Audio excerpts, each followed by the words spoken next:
횃불회 회원 목회자 여러분, 선교사님과 사모님들 안녕하십니까? 횃불재단의 이경석 목사입니다. 포스트 코로나 시대의 목회 리부트를 주제로 진행하는 횃불회 세 번째 시간입니다. 금주까지 3주 동안 생각의 리부트라는 소주제로 진행하고 있습니다. 작은 생각의 변화가 우리의 목회와 교회를 더 건강하게 만드는 아주 중요한 시작이 됩니다. 그런 의미에서 지난 1년을 돌아보고 또 다가올 미래를 전망하며 우리가 관심 가져야 되고 또 품어야 될 대상인 다음 세대에 대해서 살펴보았습니다. 어떤 것들은 받아들이기 어려울 뿐더러 나와는 관계가 없다라고 생각하실 수 있습니다. 그런데 여러분, 그렇지 않습니다. 가끔 주위에서 교회가 세상을 앞서 나가던 때를 추억하는 이야기를 많이 듣습니다. 그런데 교회가 그렇게 선구적 역할을 감당할 수 있었던 것은 무엇보다 목회자의 생각이 세상보다 앞서 있었기 때문이 아닐까요? 바라기는 이 횃불의 강의를 통해서 변해가는 세상을 향한 하나님의 생각을 포착하시게 되기를 소망합니다. 창세기는 태초에 하나님이 천지를 창조하시니라 라는 선포로 시작됩니다. 하나님은 먼저 공간을 만드셨고 또 그 안에 들어갈 모든 것들을 아름다움으로 가득 채우셨습니다. 그래서 우리는 세상의 모든 만물을 통해서 하나님의 성품을 깨달을 수 있습니다. 코로나19로 보건, 안전이 굉장히 중요한 이슈가 되면서 집과 사무실 등의 이런 공간 개념이 달라지고 있습니다.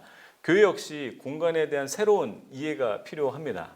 언택트 시대에 하나님의 성품을 드러낼 공간에 대한 새로운 생각은 무엇일까요? 건축을 하시던 또 리모델링을 하시던 아니면 기존 공간을 재배치하시던 반드시 생각해 봐야 될 것은 무엇인지 고민해 보시면 좋을 것 같습니다. 또 코로나 상황이 장기화되면서 이 교회를 둘러싼 사회 문화적 환경은 어떻게 지금 변하고 있을까요? 그런 변화 속에 성도들의 생각은 또 어떻게 달라져 가고 있을까요? 이런 새로운 상황 속에 교회는 어떻게 해야 될지 생각해 보지 않을 수 없습니다. 오늘 강의를 통해서 우리 주위를 둘러싸고 있는 공간과 이 상황에 대해 어떤 관점으로 바라보고 접근해야 되는지 생각해 보는 시간이 되시길 바랍니다. 여수 행복한 교회 담임이시고 전남 동부 횃불회 부회장이신 최종호 목사님께서 기도해 주심으로 오늘 횃불회를 시작하도록 하겠습니다. 전능하신 하나님 아버지, 영광과 찬송을 올려드립니다. 횃불회를 통하여 지난 세월 동안 많은 목회자들이 지치고 공고한 가운데 있었지만 사역에 도전받고 새 힘을 얻어 귀하게 쓰임받게 하시니 감사합니다. 말씀을 통하여 목회자들이 다시 일어나게 하여 주옵소서. 성령의 충만함을 허락하여 주시옵소서. 하나님께서 맡기신 귀한 사명 잘 감당하도록 은혜를 베풀어 주옵소서. 이번 학기도 3,000여 명의 동역자들이 등록하고 이 어려운 시기를 이겨내는 노력을 함께 하기를 원합니다. 힘을 더하여 주옵소서. 강의마다 놀라우신 하나님의 역사를 경험하게 하시고 세우신 강사님들마다 성령으로 충만하게 하시고 은총을 베풀어 주시옵소서. 오늘 강의하시는 이은숙 교수님, 지용군 대표님에게 탁월한 통찰력과 지혜를 주시고 크신 능력으로 함께 하셔서 유익하고 복된 시간 되도록 인도하여 주시옵소서. 온라인으로 강의를 듣는 회원들에게 같은 마음을 주시고 성령의 위로와 역사가 함께하여 주시옵소서. 거룩하신 하나님 아버지, 횃불의 재난을 기억하시고 광권적인 역사로 붙들어 주시기를 원합니다. 직면한 모든 어려움을 이겨내도록 은총을 내려 주옵소서. 횃불의 재단이 목회자를 다시 세우고 선교 동역자들을 세우는데 이전보다 더 크게 귀하게 쓰임받는 재단 되도록 인도하여 주옵소서. 이 귀한 사역을 감당하시는 이행자 이사장님을 기억하여 주시고 은혜 위에 은혜를 내려 주시고 지치지 않고 이 사역을 감당하게 하옵소서. 최순영 장로님과 가족들과 직원들에도 하늘의 위로와 은혜를 베풀어 주옵소서. 햇불에를 통해서 오직 하나님께 영광만 돌리기를 원합니다. 강의를 통해서 힘없고 능력 받아서 하나님의 영광을 위하여 일하기를 원합니다. 하나님께서 함께하여 주시옵소서. 예수 그리스도 이름으로 간절히 기도드리옵나이다.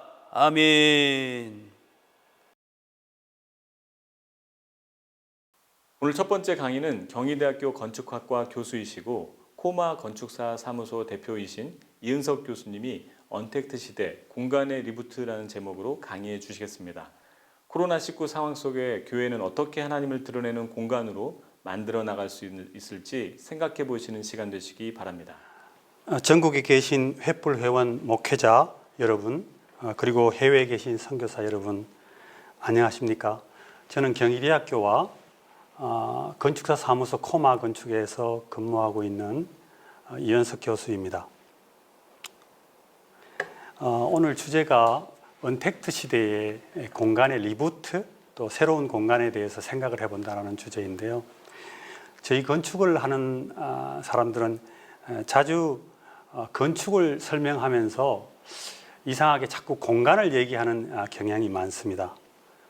그것은 왜 그런가 하면 우리가 자주 집 또는 교회 또는 오피스 이런 식으로 얘기를 하다 보면 건물의 외형에 자꾸 생각이 많이 들게 됩니다. 그러나 사실은 건물의 외형보다는 우리가 사용하는 그 내부의 공간 자체가 훨씬 건축의 본질에 가깝다라고 생각하기 때문입니다. 지금 전 세계가 그 코로나라고 하는 이상한 전염병 때문에 모든 분야가 부담을 갖고 있고, 특히 우리 교회가 이 코로나로 인해서 엄청난 타격을 입고 있다라고 생각을 하는데요. 오늘 이 공간에 대해서 새로 생각하면서 우리 교회가 또는 우리 교회를 이끌어 가시는 교회 지도자들, 목회자들이 어떻게 교회 공간을 교회의 원래 그 역동성을 다시 회복하는 데 도움되는 아이디어로 건축의 공간을 생각할 수 있을까 하는 그런 주제를 가지고 말씀을 나누고자 합니다. 오랜 그 옛날에 그 건축에 대해서 얘기하면서 노자라는 그 중국의 사상가가 있지 않습니까?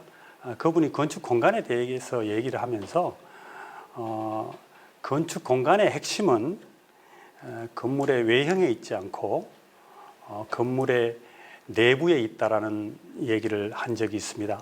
지금 여러분들이 보시는 그 이미지 속에서 좌측에 있는 것은 폼이고 오른쪽에 있는 것은 스페이스, 공간입니다. 그러나 둘 다 동일한 건물이죠. 그런데 일반적으로 사람들이 집을 생각하고 건축물을 생각할 때 자꾸 건물의 외형 폼을 많이 생각을 하게 되는데, 이 노자 선생님은 일찍이 건물의 진정한 가치가 저 외형적인 폼에 있는 것이 아니라 그 폼 안에 가두어져 있는 공간이다라고 얘기를 하고요. 수레바퀴를 바라볼 때도 수레바퀴의 핵심은 수레바퀴의 바깥에 있는 그 타이어가 붙어 있는 그 수레가 아니라 그 내부 수레바퀴를 돌리는 축에 있다, 이렇게 얘기를 했던 것이죠. 그래서 우리가 오늘 그 언택트 시대의 공간을 다시 얘기할 때 공간에 대해서 먼저 이해하는 것이 상당히 중요할 것 같고요. 특히 우리 그 기독교 신자들, 특히 개신교 신자들에게 있어서 또 우리 목회자들에게 있어서 공간을 이해하는 것은 제가 보기에는 신앙적인 데도 상당히 도움이 되는 것 같아요. 왜냐하면 구약 시대의 여호와 하나님, 그러니까 우리가 눈에 보이지 않는 하나님에 대해서 그런 개념을 배웠고요. 또 그 이후에 많은 분들이 그 무형교회, 교회의 모습을 종탑이 있고 십자가탑이 있는 그런 뾰족한 집 모양의 집이라기보다는 교회의 본질은 무형 교회의 모임, 에클레시아 거기에 있다라고 많이 설명하지 않습니까? 그런 걸 보면 건축을 가지고도 건축의 외형을 가지고 고민하기보다는 건축의 내부에 쓰임새 있는 그 내부의 가치에 대해서 얘기하는 것은 아주 중요한 의미를 갖고 있다라고 생각을 하고 우리 신앙인들에게도 중요한 컨셉이 될 수 있겠다 이런 생각을 해봅니다. 그래서 우리가 보이지 않는 하나님, 또 무형의 교회, 또 말씀으로 표현되는 신앙의 가치들 그런 것들을 생각하는 것처럼 우리가 사용하는 건물도 외형 중심이라기보다는 우리가 실제로 사용하고 있는 내면화된 공간에 대해서 관심을 갖는 것이 상당히 중요한 것이고 어떻게 보면 상당히 추상적인 개념이라고 할 수 있습니다. 그래서 오늘 제가 이 강의를 통해서 얘기하고 싶은 것은 공간이 어떤 종류의 공간이 있고 우리 시대에 필요한 공간은 무엇인가 또 그 공간을 담는 건축 또 교회의 건축은 어떤 공간을 추구해야 하는가 그런 얘기를 할 수 있을 것 같습니다. 지금 이미지를 보시면 제가 근무하고 있는 설계사무소 아틀리에인데요. 좌측에 있는 리얼 스페이스, 진짜 공간이라고 하는 것은 우리 직원들이 지금 전부 다 컴퓨터 앞에 앉아서 숨을 쉬면서 작업을 하고 있죠. 때때로 컴퓨터에 있는 내용들을 프린트를 통해서 복사기를 통해서 도면화하기도 하고요. 근데 이 친구들 데리고 이제 점심시간이 됐습니다. 점심시간이 돼서 가까운 식당에 가서 한 대여섯 명 데리고 가서 지금 같이 식사를 하려고 딱 앉았더니 전부 다 스마트폰만 들여다보고 있는 것이에요. 이 스마트폰만 들여다보고 있다는 것은 그들이 리얼한 스페이스 속에서 갑자기 가상의 스페이스, 사이버 스페이스로 들어가 버린다는 사실이에요. 이걸 보면 이 친구들이 리얼 스페이스하고 가상의 스페이스하고 둘 다 스페이스인데 왔다 갔다 하고 있구나라는 생각을 해봅니다. 그래서 제가 보기에 제가 이 언택트 시대의 비대면 시대의 교회 공간 또 우리가 살고 있는 주거 공간에서 얘기를 하면서 어떻게 할까 고민을 한참 하다가 제가 이 강의를 통해서 어필해야 되는 공간은 사실은 리얼 스페이스에 대한 고민이지 우리가 지금 많이 회자되고 있는 가상의 사이버 스페이스는 아닐 것이라는 생각을 하게 되었습니다. 그래서 저는 리얼 스페이스를 가지고 이 시대의 교회가 어떻게 팬데믹을 저항하고 팬데믹을 뛰어넘을 수 있는가라는 그런 주제의 강연이 될 것이라고 보시면 되겠습니다. 그래서 사이버 스페이스, 가상의 공간은 또는 비대면 공간 같은 것들은 훨씬 더 많은 시간을 가지고 우리가 고민을 해야 하고 오히려 건축 전문가라기보다는 방송 전문가나 영상 전문가들하고 같이 얘기를 나눠야 할 부분이라고 생각이 들기 때문입니다. 그래서 저는 보다 리얼 스페이스에 대해서 많이 얘기하게 될 것입니다. 우리 시대의 우리 주변을 잘 살펴보면 예배의 형식이나 또 방송의 형식도 지금 우리가 이미지 보는 것처럼 비대면 관객들을 화면에 많이 띄워놓고 몇몇 사람들이 나와서 노래를 한다든지 강연을 한다든지 그런 경우를 볼 수 있는데 지금 우측에 있는 대면 예배의 이미지는 우리가 항상 예배를 드려왔던 그런 전통적인 예배 방식이죠. 그런데 팬데믹 시대가 오고 나서부터 교회 공간으로 들어오지 못하게 하고 또 거리두기로 자꾸 이렇게 권하는 상황 때문에 우리가 전통적으로 가지고 있었던 교회의 대면 예배가 많이 어려움을 겪게 되었습니다. 그런데 분명한 것은 교회가 무형교회를 지향해야 하지만 이 땅에 있는 교회는 에클레시아, 결국은 많은 사람들이 한자리에 모여서 교제하고 말씀 나누고 예배 드리는 가운데 교회는 힘을 얻고 성장해 가고 또 선교를 지향할 수 있을 거라는 생각을 해보는 것이죠. 그래서 우리가 이 리얼 스페이스를 어떻게 이 팬데믹 시대에 효과적으로 준비하고 만들어 갈 거냐 하는 것이 오늘의 주제일 것 같습니다. 제가 지금부터 2주 전에 오래간만에 저희 교회에 출석할 수 있게 되었습니다.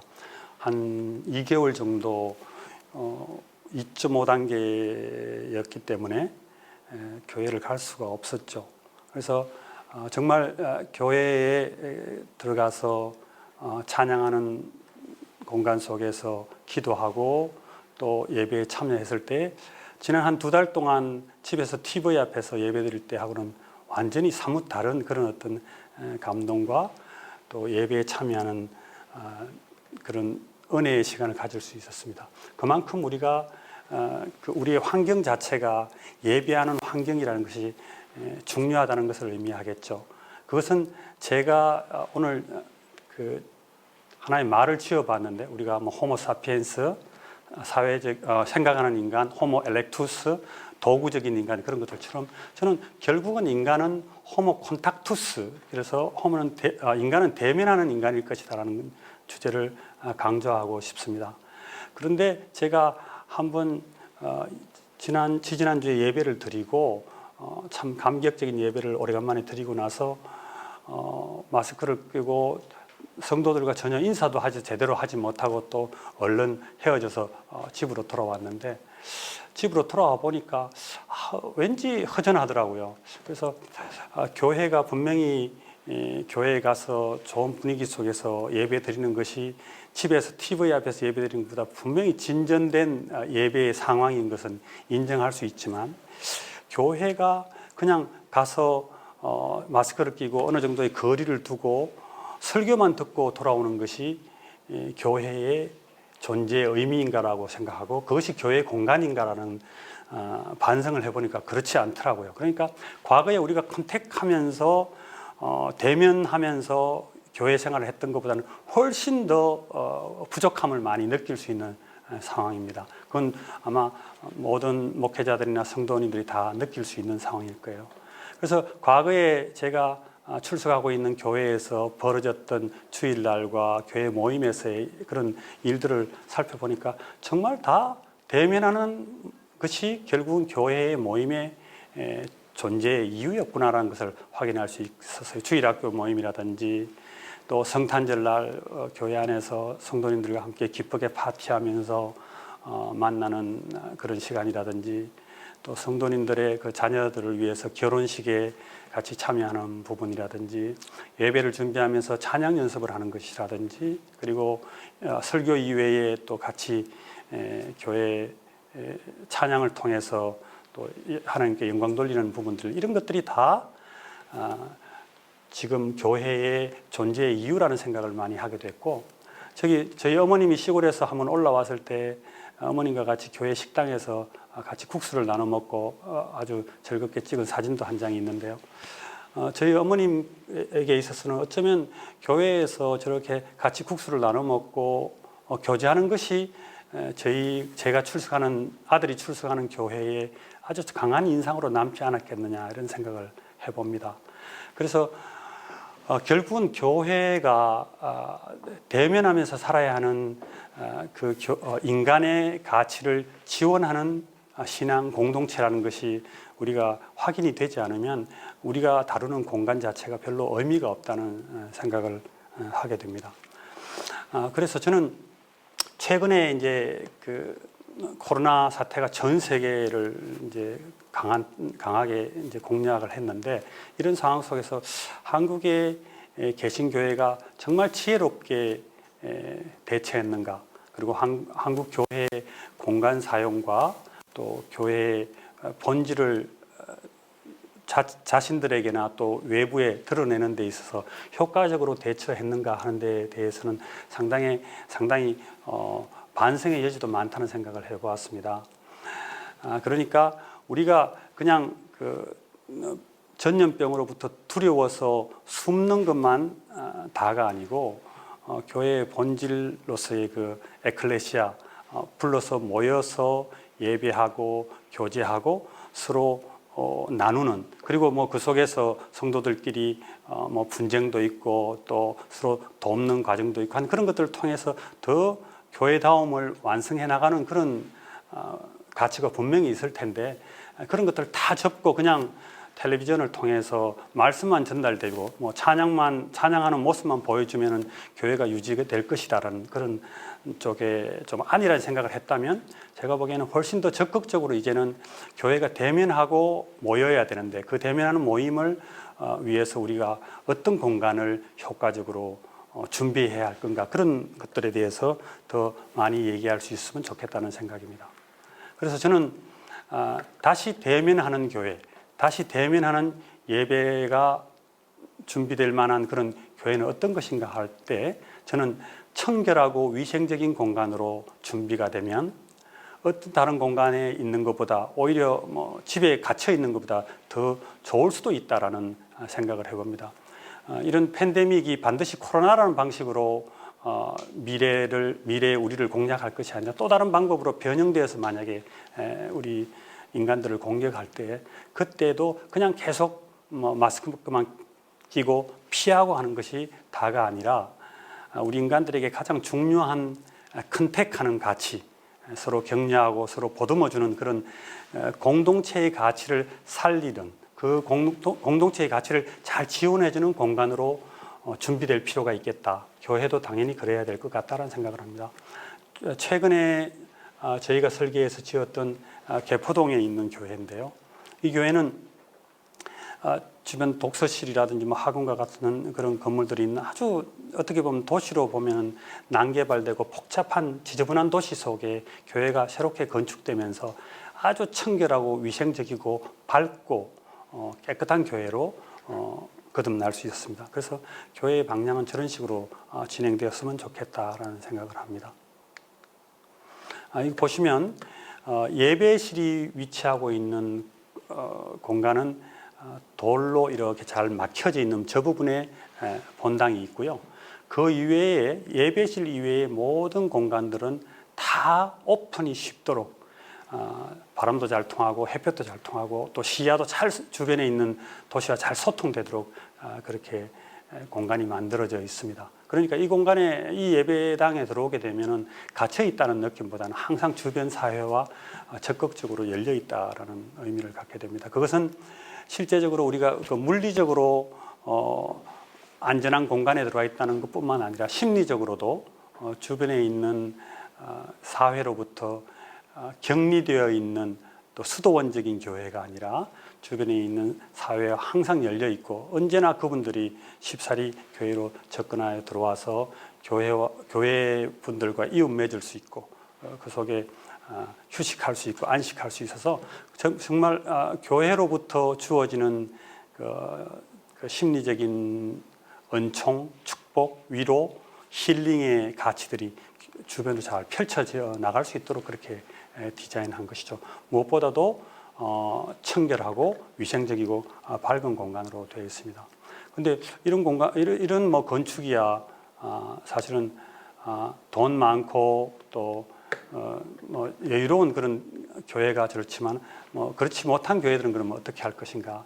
그래서 제가 이런 식의 그 네 가지 주제를 가지고 우리가 어떤 교회를 짓게 되든지 교회 공간을 개선하게 되든지 또 새로운 교회를 우리가 뭐 구입을 하게 되든지 간에 교회 구성원들은 이런 가치를 가지고 바라봤을 때에 그 팬데믹 시대나 또 팬데믹 이후 포스트 팬데믹의 시대에도 여전히 가치 있는 교회 공간을 만들 수 있을 것이다라고 생각을 합니다. 그때 저는 영원히 변하지 않는 어떤 건축의 가치로서 단순한 건축을 얘기하고 싶고요. 그것은 불필요한 장식을 제거하는 것이라고 생각하고 아주 개신교, 기독교적인 입장에 맞는 주제라고 생각을 하고요. 그 다음에 그 밀폐되고 갇혀있고 어두운 공간에서 항상 여러 가지 비위생적인 문제들이 많이 생긴다고 보고, 그런 어둡고 습기 찬 그런 공간으로부터 벗어나는 공간이 어떤 것인가를 좀 개념적으로 살펴보고 싶고요. 그 다음에 우리 시대에 너무 도시화되다 보면 자연과 잘 접촉하지 못한 그런 여러 가지 한계를 많이 겪게 됩니다. 아마 아주 큰 교회들도 이런 부분에 한계를 많이 갖고 있다고 보여서 저는 자연 친화적이고 열린 공간을 좀 더 추구하면 좋지 않겠는가. 그것이 큰 교회든 작은 교회든 간에 그런 공간들을 계속 모색해 나갈 수 있으리라는 생각을 하고 있고요. 그 다음에는 결국은 심리적으로 부드럽고 또 이렇게 품는 어떤 모성애적인 건축, 권위적이기보다는 훨씬 더 주변 이웃과 세상에 다가가는 건축의 모양은 어떤 것인가 하는 것들을 우리가 나눌 수 있을 것 같습니다.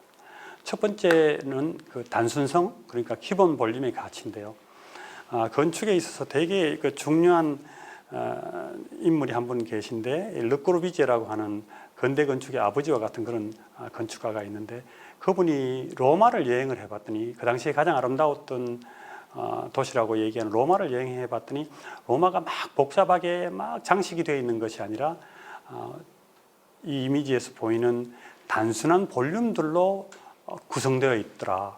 이 단순한 볼륨이 결국은 가장 아름답고 가장 기능적이더라, 이런 생각을 하게 되어 가지고 이 이후에 많은 단순한 건축이 전 세계에 퍼져나갈 수 있게 되었습니다.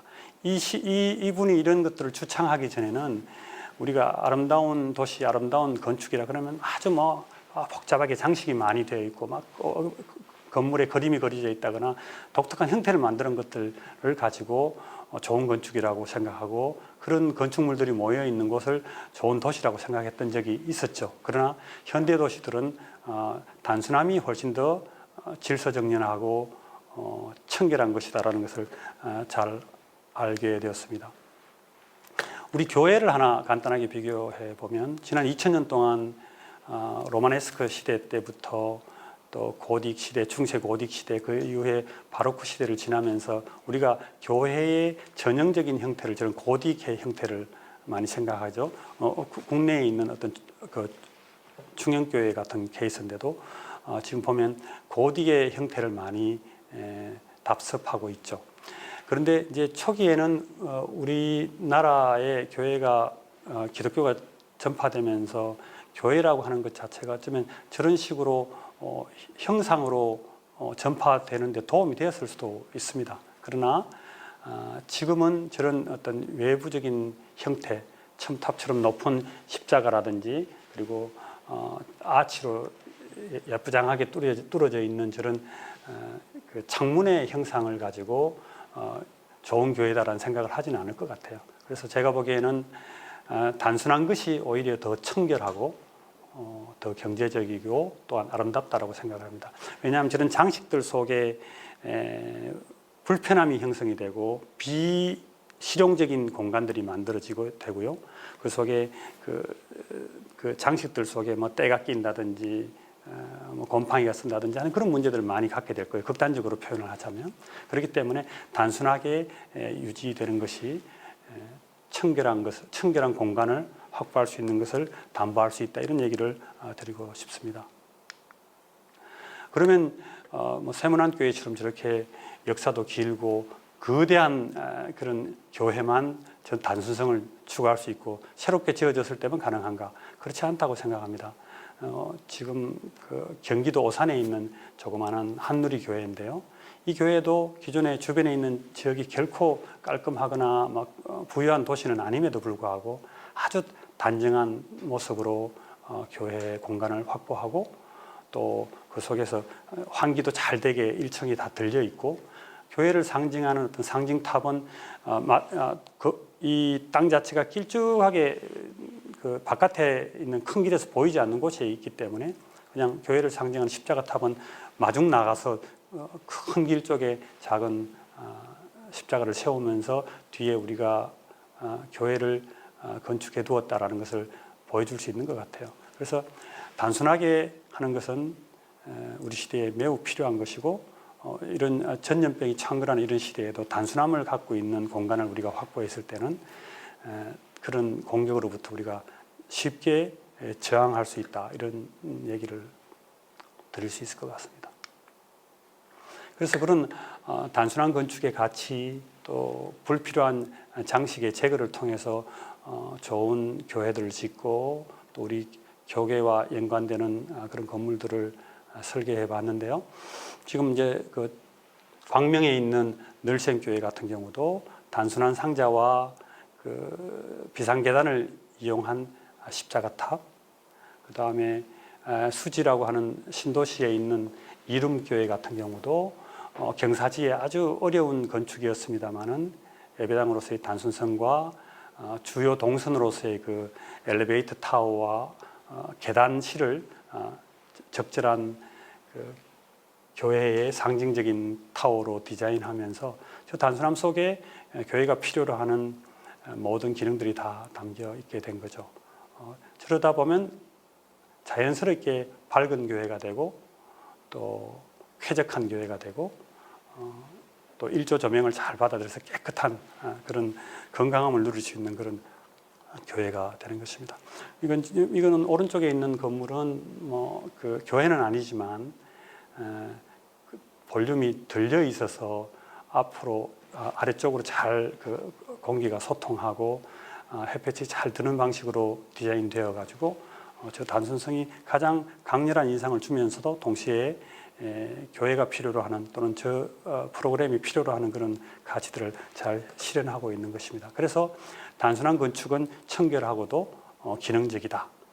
그 다음에 여러 전염병으로부터도 훨씬 더 쉽게 대처할 수 있다라고 생각을 합니다. 아마 여러분들이 슈퍼마켓하고 또 우리가 잘 경험하는 교회하고 비교를 해보면 슈퍼마켓은 그 관리하기도 훨씬 쉬워서 입구에서 잘 사람들을 잘 컨트롤하게 하면 충분히 통과시킬 수 있는데 복잡하게 디자인되어 있는 그런 건물들은 어디에서 사람들을 컨트롤해서 안전하게 방역을 해야 되는지도 모를 정도로 힘든 공간 배치를 많이 느낄 수 있지 않습니까? 그러니까 단순하게 하는 것이 앞으로의 그 팬데믹 시대를 준비한다고 하면 좋은 건축이 될 수 있겠다는 생각을 해봅니다.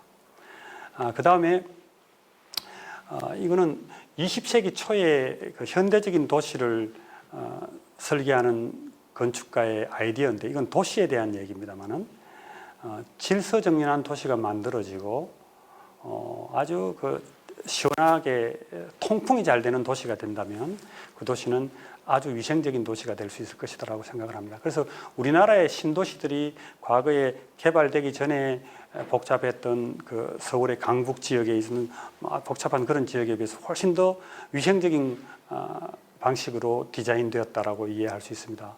그래서 훨씬 컨트롤이 쉽고 대응하기 쉬운, 방역에 대응하기 쉬운 그런 것으로 되어 있는데 그것은 질서정연하게 건물이 배치되어 있고 그 다음에 통풍이 쉽도록 곳곳에 시원하게 바람이 빠져나갈 수 있도록 되어 있다는 것입니다.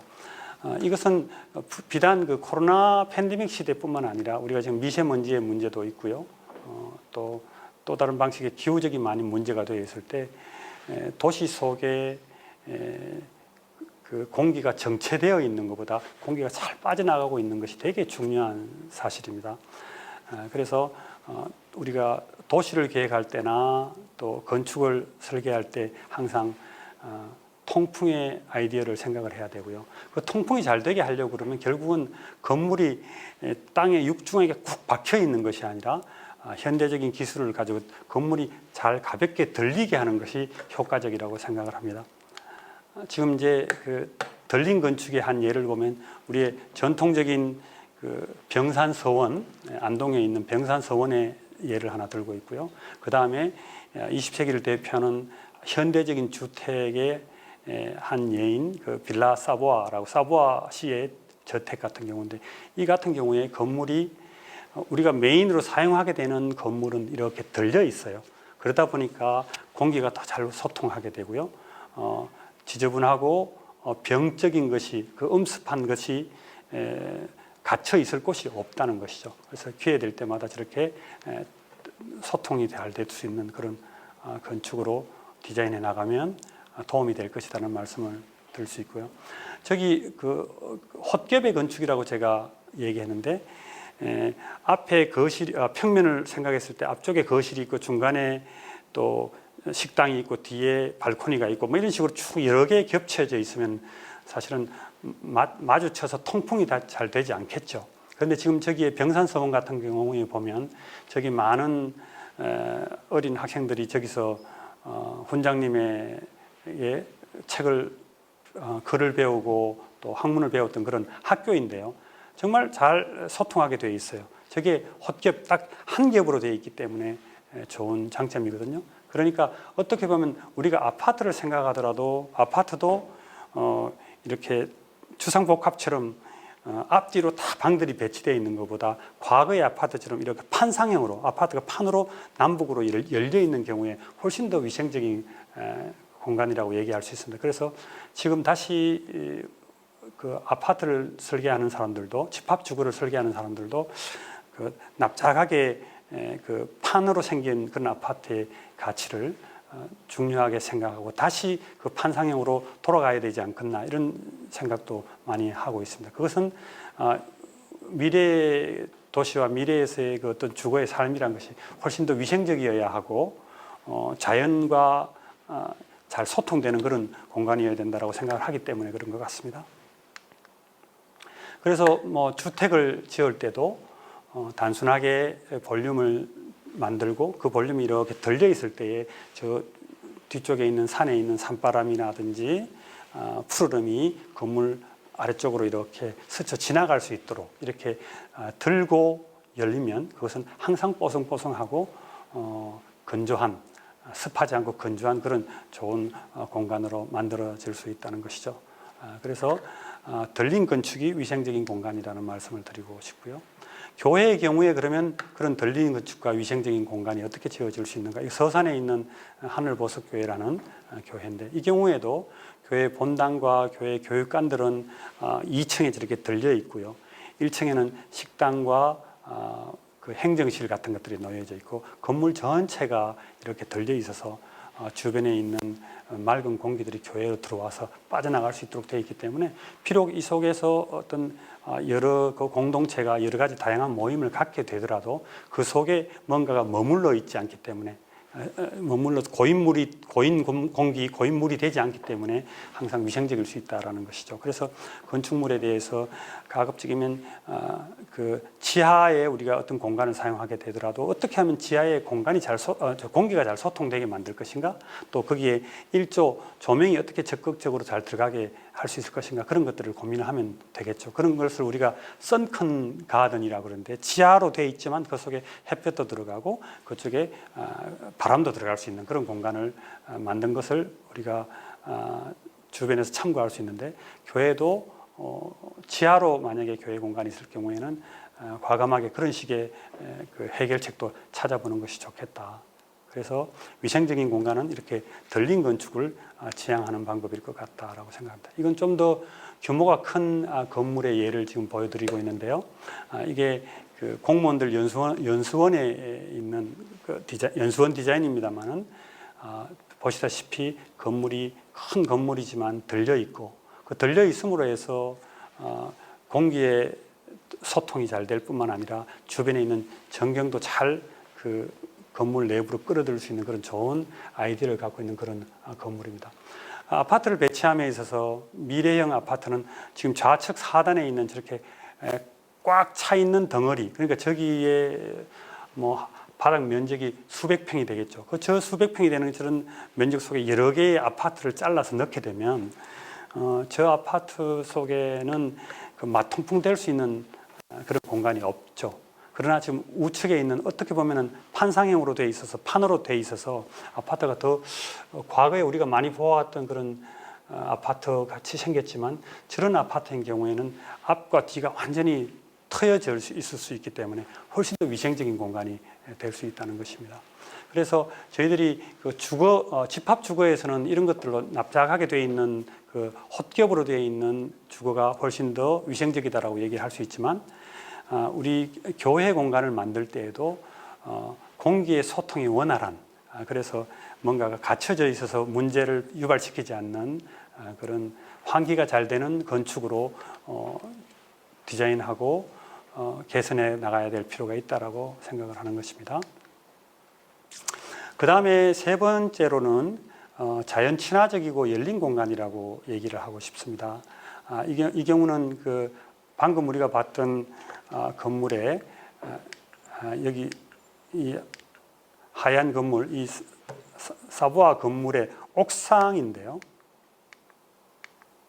네, 옥상이 정원이 되고 거기에 거실이 연계가 되어 있어서 우리가 실내에서 거주를 하지만 외부의 공기와 외부의 자연 녹지들을 컨택할 수 있는 그런 아이디어이죠. 그래서 우리가 지금 우측에 있는 교회 옥상의 식당 옆에 있는 옥상 정원을 우리가 잠시 보게 되는데, 저 옥상 정원을 통해서 교회에서 교제를 하다가도 옥상 정원에 나가서 맑은 공기를 마실 수 있고 교제할 수 있는 그런 공간을 배려하는 것이 필요하고, 반드시 큰 옥상을 만들지 않더라도 우리 교회 공간 곳곳에 숨 쉴 수 있는 저런 녹지 발코니라든지 녹지 테라스를 디자인해서 끼워 넣을 수 있다면 우리가 이런 팬데믹 시대에도 성도들이 모여서 교제할 수 있고 또 손쉽게 건강함 속에서 교회의 필요를 채울 수 있는 그런 공간이 될 수 있지 않겠는가라고 생각이 듭니다. 그리고 지금 아래쪽에 같은 경우에도 옥상을 적절한 그 캐노피로 저렇게 설치를 하게 되면 아주 맑은 공기를 잘 활용할 수 있는 그런 외부 공간을 만들 수 있고요. 우리가 자연이 가까이 있다는 것, 나무와 녹지가 가까이 있다는 것은 우리를 훨씬 더 건강하게 만들어주는 것이기 때문에 심리적으로 불안하고 어려움을 겪은 사람들도 교회에 왔을 때 말씀을 통해서도 위로를 받고 또 찬양을 통해서도 우리가 위로를 받을 수 있겠지만, 저런 자연의 그 환경을 통해서도 쉼을 누릴 수 있는 그런 공간들을 만들어 주었을 때에 현대 교회가 너무 도시화돼서 생기는 문제들을 좀 개선해 줄 수 있는 하나의 돌파구가 될 수 있지 않겠나, 이런 생각을 해봅니다. 그래서 자연 친화적이고 열린 공간을 만드는 것이 좋을 것이다 라고 생각을 해봅니다. 지금 이제 이거는 빌라, 이메블 빌라라고 얘기하는 것인데 아주 그 20세기 초에 아이디어가 나왔던 그런 건물입니다.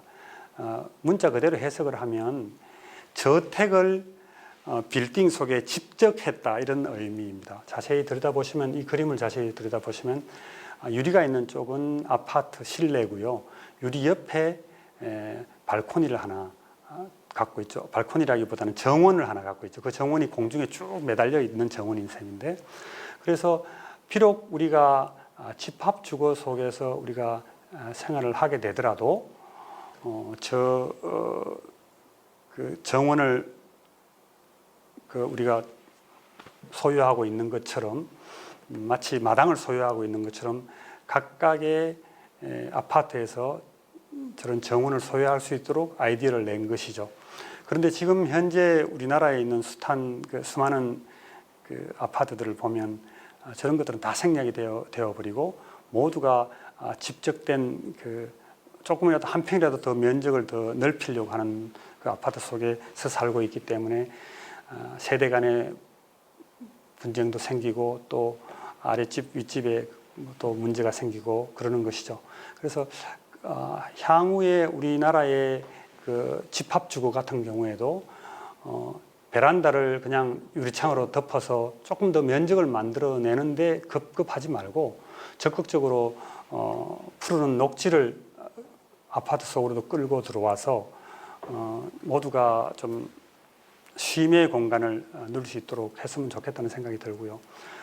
때때로 직장에 나가지 못하고 부모가 24시간 아이들과 함께 그 아파트 속에 머무르게 되더라도 저런 녹지 옆에 있는 또는 외부 공간과 컨택이 될 수 있는 저런 정원이 있다면 훨씬 더 안락하게 살아갈 수 있을 것이다라고 생각을 합니다. 그래서 최근에 그 오피스 빌딩으로 만들어진 스페인에 있는 그런 건물들을 보면 오피스 빌딩 각 층마다 어떻게든지 녹지를 끌어들여 가지고 저렇게 컴팩트한 그 오피스 면적 속에 녹지를 많이 끌어들여서 저 속에서도 각자의 안식을 할 수 있는 그런 공간들을 만들기 위해서 많이 노력하고 있는 모습을 봅니다. 저층에 보면은 완벽하게 정원이 기어 올라가고 있는 듯한 느낌을 갖고 있는 부분이 있는가 하면 고층에서도 발코니 쪽에 녹지를 끌어들여서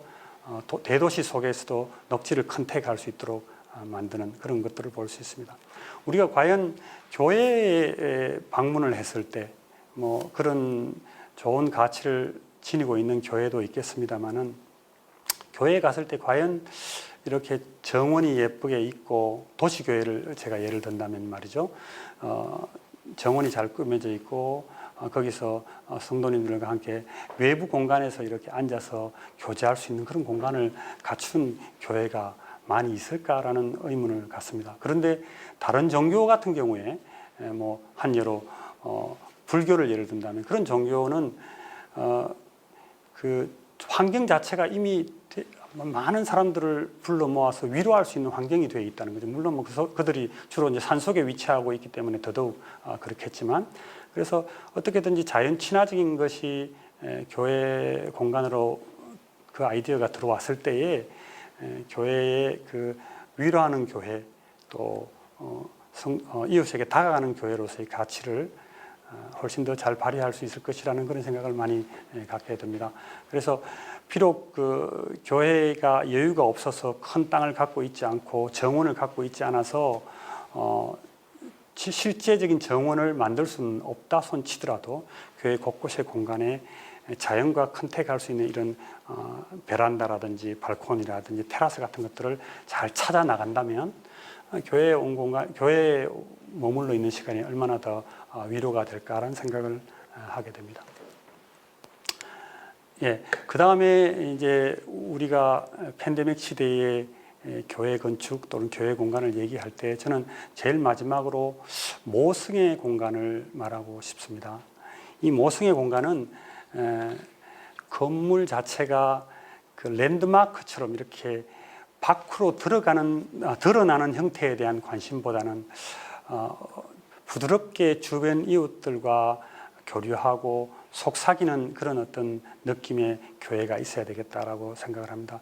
그런 측면에서 제가 보기에 가장 그 주변 이웃들에게 부담을 주는 교회의 모습이 저는 아주 거대한 십자가탑이라고 생각을 합니다. 그래서 그 고딕 성당에는 그 십자가 탑의 존재 자체가 아마 숱하게 그 주변 지역에서 농사지고 있는 사람들에게는 아마 위로의 그 상징이었을 것이라고 생각을 합니다. 저 십자가가 도달하는 하늘에 우리의 영원한 안식처가 있으니 내가 지금 힘들게 살지만 저 십자가를 통해서 위로를 받을 수 있다, 그렇게 생각했을런지 몰라요. 그러나 지금 우리 시대의 도시 속에 있는 또 마을의 깊숙이 센터에 있는 그런 교회가 너무 거대한 십자가를 통해서 너무 교회의 그 외형을 드러내는 그런 방식으로 접근했을 경우에 과연 그게 기독교 선교에 도움이 될 것인가, 또 정말 그 이웃들에게 또 성도들에게 위로가 될 것인가라고 생각을 해보면 좀 반성의 여지가 있다고 생각을 합니다. 그래서 오히려 교회의 모습이 정말 모든 사람들이 쉽게 들어와서 누릴 수 있고 쉴 수 있고 그 속에서 또 말씀을 접하고 해서 복음을 들을 수 있는 그런 방식으로 디자인되어 가야 된다고 생각을 합니다. 그런데 과거의 교회 건축이라는 것은 항상 그 경건성, 거룩성을 되게 중요했던 건축이었어요. 그래서 묵직하고 또 권위적이고, 그래서 주변 사회에서 봤을 때는, 도시에서 봤을 때는 가장 뭐라 그럴까요? 권위적인 형태를 갖고 있었던 게 사실입니다. 그러나 이제 우리 시대의 교회는, 교회의 공간은 권위적이기보다는 훨씬 더 어머니와 같이 모든 것을 수용하고 받아들이는 공간이 되어야 될 거라고 생각을 합니다.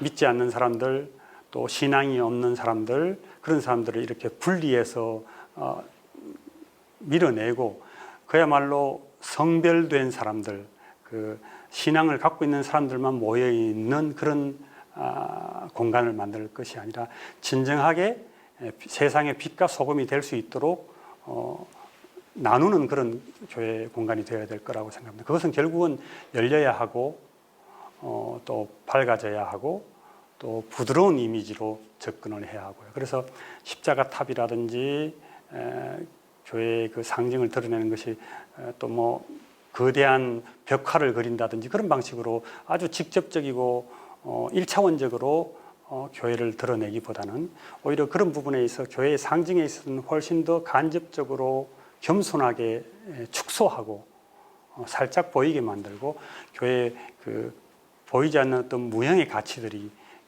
세상에 드러나도록 그렇게 만드는 건축, 만드는 공간이 필요하지 않겠나 이렇게 생각을 해봅니다. 지금 여기서 보이는 그 세문안교회라든지 뭐 대전에 있는 성광교회 같은 경우에는 전통적인 교회의 형식을 갖고 있지 않아요.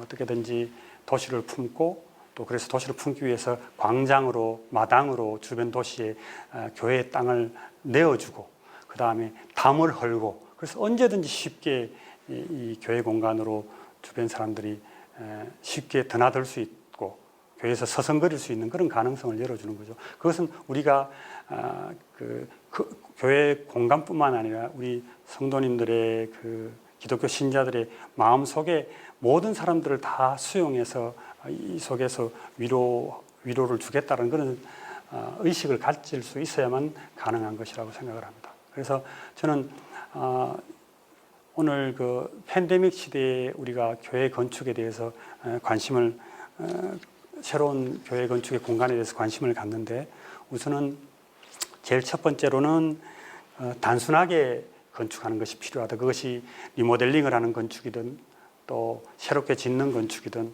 또 지금 기존에 갖고 있는 건물을 개선하는 건축이든 간에 단순하게 자꾸 정리할 필요가 있다. 그것은 깨끗함과 청결함을 의미하기 때문이라고 생각을 하고요. 그 다음에 새롭게 건물을 우리가 지을 때 건물의 볼륨을 들어서 아래쪽에는 투명하게 잘 열어줌으로 해서 잘 그 공기가 소통되게 하고 실제로 사회적인 관계 속에서도 이웃들이 쉽게 교회로 들어올 수 있도록 그런 어떤 들린 건축의 이미지를 보여줄 필요가 있다고 생각을 하고요. 그 다음에 도심교회나 또 마을 센터에 있는 그런 교회에서 자연을 쉽게 접촉할 수 있도록 만들어줌으로 인해서 교회에 왔을 때는 바깥에서 느끼지 못하는 그런 어떤 그 육체적인 물리적인 편안함을 가질 수 있고 심리적인 편안함도 가질 수 있는 그런 공간이 되었으면 좋겠다는 생각을 들고요.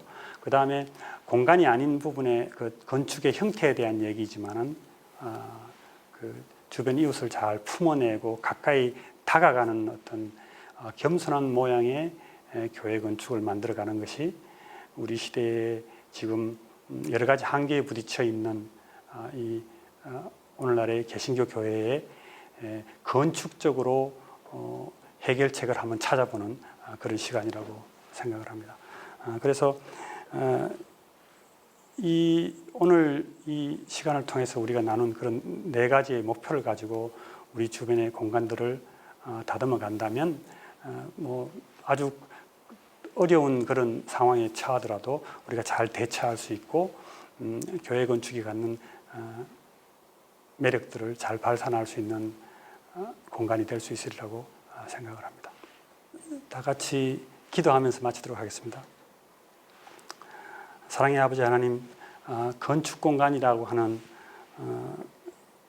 개념을 통해서 우리 기독교가 어떻게 주변 이웃들에게 빛과 소금의 역할을 할 수 있을 것인가에 대해서 잠시 생각해 보았습니다. 우리가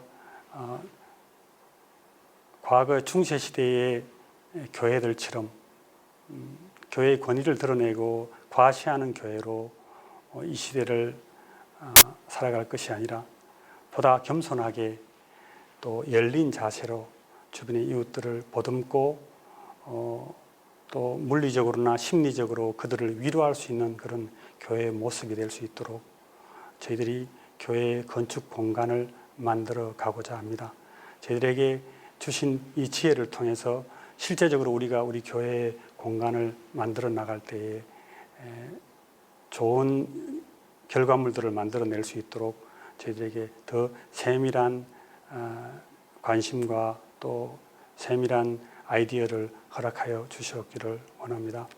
우리 한국교회가 지금 모이기 힘든 이런 상황 속에 처해 있는데 건축 공간의 새로운 해결책들을 통해서 우리가 더 쉽게 모여서 교회 본질인 모여서 서로 어려움이 있을수록 더욱더 모이기를 힘쓰는 그런 교회의 모습을 찾아갈 수 있도록 이끌어 주시옵기를 원합니다. 감사를 드리며 이 모든 말씀 예수님 이름으로 기도합니다. 아멘.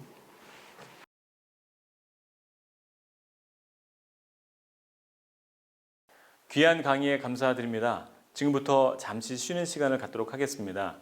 쉬시는 중에는 디아스포라 세계 선교 대회의 찬양 영상을 보내드릴 텐데요. 특별한 감동이 있는 시간 되시기 바랍니다.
느낌과 감에 과도하게 치중하는 시류 속에서 정확한 분석과 판단은 더 큰 가치를 갖습니다. 우리가 미처 생각하지 못했던 것들을 정확하고 상세한 통계로 제시해 주시는 목회 데이터 연구소의 소장이신 지용근 대표님이 두 번째 강의를 해주시겠습니다.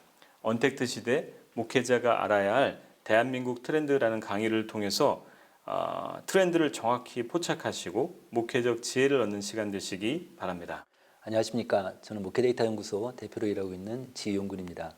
지난해 9월 달에 한번 강의했었는데 또 이제 그 이후에 저희 연구소에서 그동안 이제 한국교회 또 한국사회를 위해서 여러 데이터를 조사를 했는데 그 데이터 중심으로 해서 오늘 한 50분 동안 말씀드리도록 하겠습니다. 네, 먼저 이 문장을 하나 갖고 왔는데요. 그 미국 그 화폐를 보면 In God we trust, 우리는 이제 하나님을 믿는다. 거기가 이제 아무래도 기독교 국가니까 저런 문장이 모든 돈에 다 써 있어요. 근데 이 에드워드 데밍이라는 미국 컨설팅 회사 사장이 얘기한 건데 이게 지금 미국 기업인들한테 많이 알려진 문장입니다. In God we trust, 우리는 하나님을 믿는다. 근데 All others must bring data. 그러니까 뭐냐면 모든 다른 사람들은 우리를 믿게 하려면 데이터를 좀 갖고 와라. 이런 얘기예요. 그러니까 그 지금은 이제 웬만한 모든 기업들이 특히 소비자를 상대로 물건을 파는 그런 기업들은 다 소비자 조사를 해요. 그 데이터를 갖고 우리 제품이 될지 안 될지를 판단한단 말이에요. 이제 그동안은 과거에는 그냥 경영자의 어떤 감각으로 이게 될지 안 될지를 판단하고 그랬는데 지금은 이제 데이터가 판단 기준이 되죠. 그래서 특히 저희 연구소가 2019년 여름부터 시작을 했는데 근데 그 하반기까지는 뭐 별 그렇다한 분이 그런 걸 잘 못 느꼈어요. 그냥 계속 매주마다 데이터를 내고 막 그랬는데 이제 작년 초에 그 코로나가 발생이 되고 나서 갑자기 이제 목사님들이 데이터에 관심이 많아지신 거예요. 그래서 많이 좀 관심도 갖고 저희 보고서에 좀 많이 알려지게 됐습니다. 그래서 오늘은 이제 좀 전에 말씀드렸듯이 작년 하반기 그다음에 계속 추적해서 이제 오늘 주제가 목회자들이 알아야 할 데이터들인데, 그러니까 목회자들이 알아야 될 트렌드인데 이 한국계 트렌드가 어떻게 바뀌고 한국 사회가 어떻게 바뀌는지 그 중심으로 해서 쭉 말씀드리도록 하겠습니다. 먼저 한국 교회를 둘러싼 여러 가지 환경 변화가 있는데 한국 교회라는 게 우리나라의 가장 중요한 영향력이 있는 사회적 주체이긴 하지만 그렇기 때문에 우리가 혼자 독자적으로 갈 수 있는 게 아니라 사회 구성, 사회 일원으로서 같이 서로 협력하고 서로 호흡을 같이 하면서 갈 수밖에 없는 그런 구조인데 그러다 보니까 한국 교회가 교회 밖에서 많은 영향을 받지 않겠습니까? 그래서 그 중에 이제 몇 가지 제가 갖고 왔습니다. 그 중에 하나가 뭐냐면 양극화입니다. 양극화 문제. 다들 뭐 들어보셨겠지? 한번 정리 한번 해보겠습니다. 이건 뭐냐면 매년마다 그 중앙 언론사들이 연초에 신년 여론조사하는데 왼쪽 그래프는 KBS에서 조사한 건데요. 연초에 코로나19 때문에 경제적 불평등이 심화된다 뭐 이런 얘기들이 계속 있어서 이걸 물어본 거예요. 국민들한테.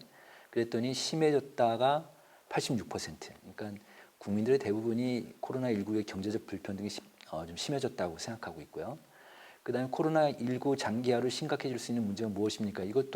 이거는 서울대 보건대학원에서 이명수 교수팀이 계속 코로나 관련 계속 추적 조사를 하고 있는데 그 데이터인데 이것도 일반 국민 대상 조사입니다. 이게 경제적 불평등 문제가 75% 이게 가장 높았어요. 이런 데이터만 보더라도 지금 우리 국민들이 지금 한국이 양극화되면서 코로나 때문에 경제적 불평이 더 심해지고 있다는 걸 느끼고 있는 거죠.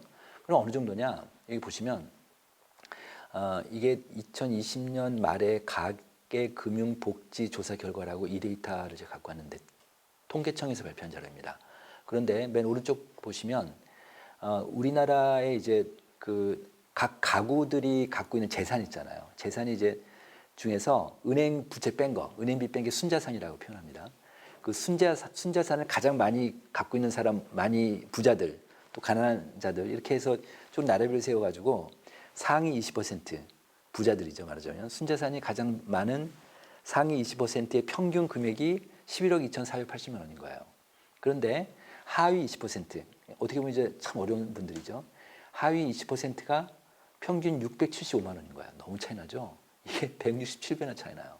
그런데 이게 2017년도에는 100배 차이 났어요. 근데 2018년도에는 106배, 2019년도에는 126배 이렇게 서서히 약간 오르다가 이제 2020년에 코로나를 우리가 맞으면서 갑자기 이제 쑥 올라간 그런 그래프 형성을 보고 있습니다.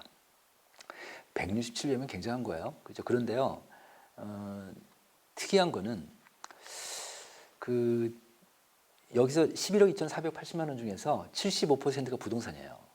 그러니까 부동산을 갖고 있는 사람들은 더 자기 재산이 더 불어난단 말이에요. 근데 특이한 거는 이 진보 정권 하에서 더 부동산이 많이 올라요. 노무현 정부 때도 정말 많이 올랐는데 이번 문재인 정부에서는 더 많이 오르고 있단 말이에요. 참 특이해요. 그러니까 진보 정권이 더 가난한 자를 위하고 또 평등 중시하고 공평 중시하고 막 이런 이념을 갖고 있는 그런 정부인데 이상하게 더 빈부격차를 더 키우는 그런 역설적인 그런 게 나오고 있습니다. 참 이것 한번 우리가 좀 스타디를 해볼 필요가 있어요. 네, 그 다음에 이렇게 이제 양극화가 심해지다 보니까 그 불행한 사람들이 있잖아요. 이게 뭐냐면 이게 2018년도 11월 달에 발표된 자료인데 보건사회연구원에서 발표한 자료입니다. 이게 뭐냐면 지금 본인의 행복도를 물은 거예요. 근데 어떻게 물었냐면 우리나라 전체 평균 국민들이 갖고 있는 평균의 행복도가 있을 거 아니에요. 그거를 기준으로 대답하게 한 거예요. 그랬더니 맨 오른쪽에 57% 이게 뭐냐면 현재는 난 괜찮아. 그리고 미래도 괜찮을 거야. 라고 생각하는 우리 국민이 57%예요. 그러니까 5명 중에 3명 좀 안 되죠.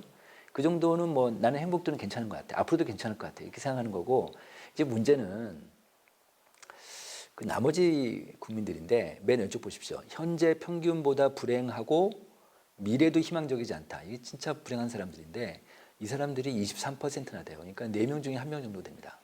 그러니까 교인들 중에서도 4명 중에 1명은 이런 사람들이라는 얘기인데 현재 우리나라 평균보다 자기가 불행하다고 생각하는 거예요. 그리고 미래도 또 불행하다고 생각하고.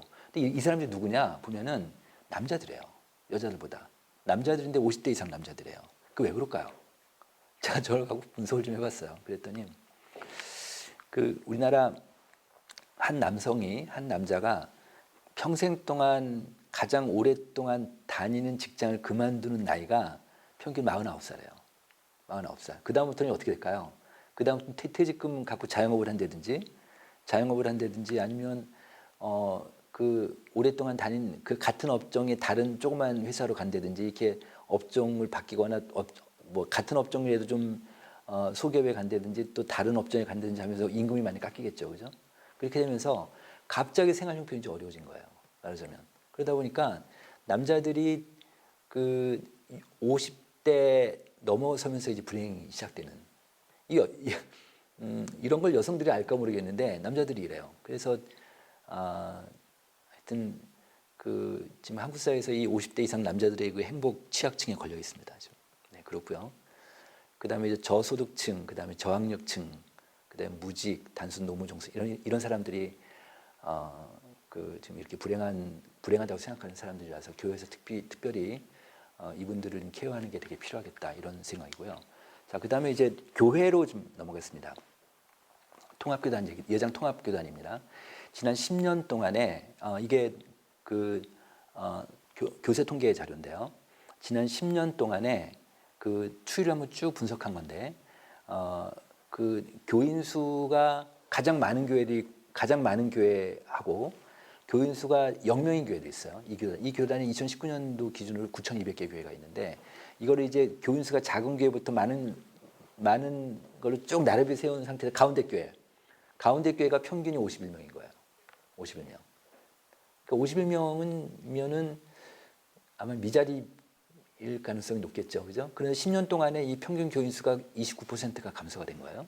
그런데 제가 위에 써놓은 거 보면은 10년 동안에 지금 한국 교회가 어떻게 지금 변했냐면 이게 지금 우리나라 전체 교회로 봐도 무방할 것 같은데 30명 이하 초소형교회라고 표현한다면 30명 이하 교회가 전체 차지하고 있는 비중이 24%였는데 34%로 10년 사이에 는 거예요. 그러니까 10%포인트가 늘었죠. 그 다음에 101명에서 300명, 어떻게 보면 가운데 교회라고 볼 수 있는데 이 가운데 교회가 23%에서 19%로 줄었어요. 그러니까 이것도 마찬가지로 그러니까 뭐 5,000명, 10,000명 이상 되는 교회가 딱 있잖아요. 이거는 그게 크게 주진 않았어요. 그리고 밑에 그 교인 수가 낮은 교회들이 쑥 올라오고 가운데 교회가 줄어든 이런 형국을 좀 보이고 있습니다. 이것도 어떻게 보면 교회 양극화라고 볼 수 있죠. 네. 자, 그다음에 이제 그 코로나 기간 동안에 이제 어떻게 되고 있는가 보면은 맨 왼쪽 그래프를 보시면은 그 목회자들한테 작년에 5월 말에 조사한 거예요. 통합교단 목사님들 대상으로 조사한 건데 코로나19 이후에 예상되는 교회 번은 어떨 것 같습니까? 했더니 교회 출석 교인 수가 감소될 거야. 두 번째가 소형교회가 어려워질 거야. 그때부터 그러니까 작년에 코로나 시작될 때부터 소형교회가 어렵다는 게 우리 머릿속에 딱 있는 거예요. 특히 이제 오늘 강의 들으시는 많은 목회자분들 중에 소형교회 분들이 많으실 텐데 정말 어려우실 텐데 이걸 잘 극복하시길 바라겠습니다. 그다음에 오른쪽 보시면은 출석 교인 수 감소하는 예상을 목사님들이 의견을 낸 건데 목사님들이 응답을 한 건데 29명 이하의 소형교회 목사님들이 교회 교인 수가 감소할 감소 비율을 제일 높게 불렀어요. 높게 응답을 하셨어요. 24% 이렇게 불렀습니다.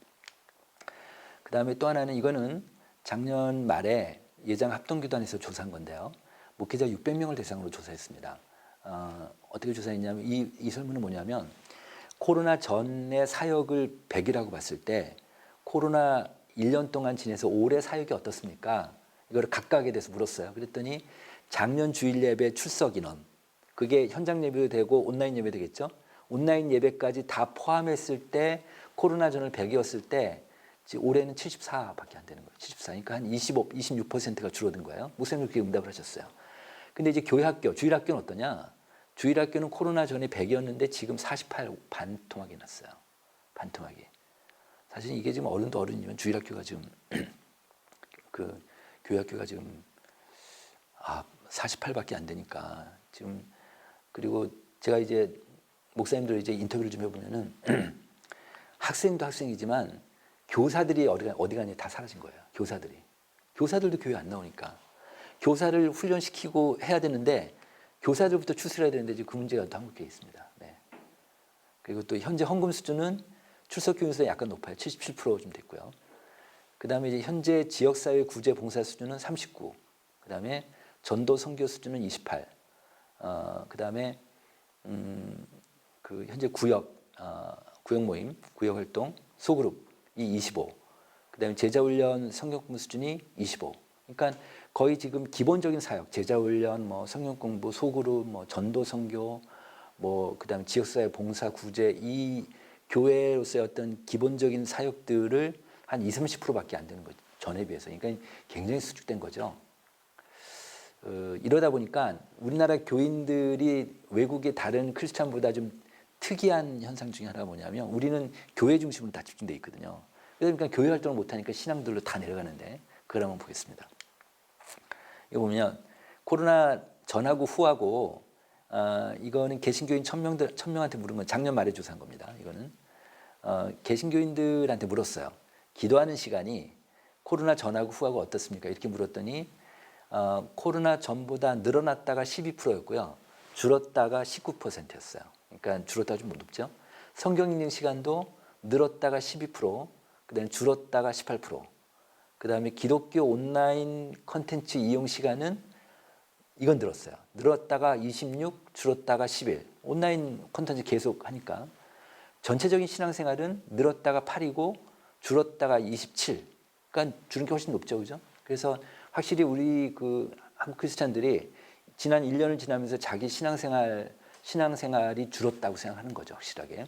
그렇게 생각하는데 이건 뭐냐면 신앙 수준별로 봤어요. 신앙 수준별로. 이게 보면은 1단계, 2단계, 3단계, 4단계 그 위에 전체가 있잖아요. 전체 개신교인들은 이거는 좀 전에 거는 이제 양적 변화라고 하면 지금 이거는 질적 변화라고 볼 수 있죠. 신앙 그 코로나 이후에 신앙이 질적 변화 어떻습니까 했더니 약해진 것 같다가 26. 그다음에 깊어진 것 같다가 18. 그러니까 약해진 것 같다가 더 높아졌어요. 그죠? 신앙적인 활동도 줄어드니까 자기 신앙심도 더 약해졌다고 생각하는 거예요. 그런데 1단계는 신앙이 가장 낮은 사람들이고 4단계는 신앙이 가장 깊은 사람들이에요. 이렇게 저희가 이제 네이밍을 해서 1단계, 2단계, 3단계, 4단계에서 이렇게 저희가 분석을 했어요. 신앙이 낮은 사람들 1단계 사람들을 보면 약해졌다가 31, 깊어졌다가 1%였어요. 그러니까 신앙이 가장 낮은, 그러니까 예수 그리스도도 영접 못하고 구원의 확신도 없는 이런 그룹은 신앙이 약해졌다가 31이었고 신앙이 깊어졌다가 1이니까 약해진 사람이 더 약해진 거예요. 말하자면. 그래서 4단계 신앙이 깊은 사람들 볼게요. 약해진 것 같다가 16, 깊어진 것 같다가 40. 오히려 코로나를 통해서 신앙이 그 자기 확신할 신앙 확신이 있고 하나님은 내 삶의 전부이면 나는 그분으로 충분하다. 나의 모든 일은 그리스도를 드러낸다. 이렇게 인식하고 있는 가장 신앙이 깊은 그룹은 약해졌다라기보다 깊어졌다는 의미가 훨씬 높은 거예요. 이렇게 그러니까 뭐냐면 교회 자체도 양극화돼, 우리 사회도 양극화되는데 개신교인 신앙도 양극화되는 게 볼 수 있죠. 신앙이 약한 사람 더 약해지고 신앙이 깊은 사람 더 깊어지고 이게 뭐 앞으로 코로나가 없더라도 계속 이런 현상들은 나타날 텐데 코로나가 좀 이걸 빨리 가속화시켰다는 느낌이 들어요. 네. 그다음에 이제 두 번째는 제가 미리 보내드린 그 파일은 약간 순서를 바꿨습니다. 이게 지금 뒤에 있는 거를 좀 앞으로 뺐습니다. 일반 사회의 개신교에 대한 과도한 불신인데, 자 지금 개신교의 그 한국교회 둘러싼 환경 문제 중에서 환경 요인 중에서 지금 사회가 우리를 보는 눈이 별로 탐탁치 않은 거예요. 네, 진짜 뭐 우리 지난 1년 동안 엄청 두드려 맞았죠. 올해 초까지도. 이걸 좀 보겠습니다. 이게 뭐냐면 한국행정연구원이라고 있어요. 목사님들 이 한국행정연구원 사이트 한번 들어가 보십시오. 여기 보면은 그 매년마다 사회통합 실태 조사라는 걸 해요. 여기서 우리나라 전체 국민의 8,000명을 조사하는데 굉장히 큰 조사를 굉장히 큰 돈 들여서 하고 있습니다. 근데 이 보고서를 목사님들이 1페이지부터 쭉 읽으시면 굉장히 도움이 많이 되세요. 목사님들 사회를 보는 시각이 좀 더 중립적으로 되실 수 있고요. 이 보고서가 많은 인사이트를 주고 있습니다. 그중에 제가 하나를 갖고 왔어요. 여기 나와 있는 집단들이 뭐 의료기관, 교육기관, 금융기관 이 집단들이 소위 얘기해서 한국 사회를 전체를 끌고 가는 그룹들이라고 보시면 됩니다. 근데 여기서 보면 가장 신뢰도가 높은 기관이 의료기관이에요. 의료기관 62%, 그다음에 교육기관이 55%, 금융기관 54%. 이렇게 이 순서로 돼 있는데 저 아래 동네 보시죠. 맨 아래. 맨 아래가 국회예요. 한국인들이 가장 신뢰하지 않는 사회적 주체가 국회입니다. 그다음에 검찰 32%. 근데 교회, 한국교회 요거 뭐냐면 이 사회통합 한국행정연구원에서 조사한 건 아니고 그 매년마다 기훈실에서 3년마다 한 번씩 기훈실에서 그 한국교회 신뢰도 조사를 하는데 그 설문 워딩하고 이 한국행정연구원의 설문 워딩을 똑같이 제가 만들었어요. 이건 작년 초에 조사한 거거든요. 작년 초에 한국교회 신뢰도를 재니까 32%예요. 그래서 제가 저 빨간 것만 저한테 끼워 넣은 거예요. 그랬더니 한국교회가 검찰하고 비슷해요. 그다음 그 위가 신문사죠. 이 우리나라 사람들이 OECD 국가 중에서 가장 신뢰도가 낮은 그 사회적 주체가, 그러니까 다시 얘기해서 한국인들이 다른 나라에 비해서 언론 신뢰도가 낮은 나라예요. 그리고 사법 신뢰도 되게 낮아요. 사법은 꼴찌예요, 꼴찌 우리나라가. 우리나라가요 유전무죄라는 그런 개념이 있어서 법을 잘 안 믿어요. 그러니까 법을 집행하는 데를 잘 안 믿습니다, 우리나라 사람들이. 그래서 법원을 보시면 37이잖아요. 이게 사법제도, 법원, 신문사, 교회, 검찰, 국회 요 그룹이 요 하위 그룹이 딱 요 한 덩어리가 한국 사람들이 가장 신뢰하지 않는 그룹이거든요. 그 안에 교회가 껴 있어요. 그 안에 교회가 껴 있다는 걸 좀 이해하시고. 그런데 이런 상황에서 우리가 그 코로나를 맞은 거죠. 근데 이제 국민들은 이제 어떻게 생각하느냐면 그 오른쪽 보십시오. 오른쪽 이게 그 질병관리청에서 보도자료를 1월 20일 날 낸 자료를 제가 다시 재분석해서 낸 거예요. 지난 1년 동안에 2020년 1월부터 2021년 1월까지 그 코로나19 감염자 경로별 비율이에요. 이거 봤더니 확진자 접촉이 가장 높아요. 지금 엊그저께 발표된 거 보니까 50%가 넘던데 지금 이제 확진자 접촉이 어디서 접촉되는지 모르는 게 되게 많아졌어요. 저게 지금 확진자 접촉이 38% 가장 높아요.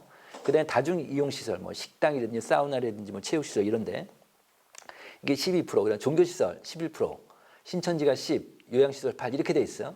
그러니까 종교 시설이 확진자 접촉이나 그러니까 다중 이용 시설하고 종교 시설하고 뭐 거의 비슷하죠. 그런데 왼쪽 그래프 보시면 올해 초에 한교총에서 조사한 건데요. 코로나 확진자 중에서 이거 일반 국민들한테 조사한 거예요. 코로나 확진자 중에서 교회발 확진자가 몇 프로나 될 것 같습니까? 이렇게 제가 설문을 만들어서 조사를 했더니 44%가 난 거예요. 일반 국민들 평균이.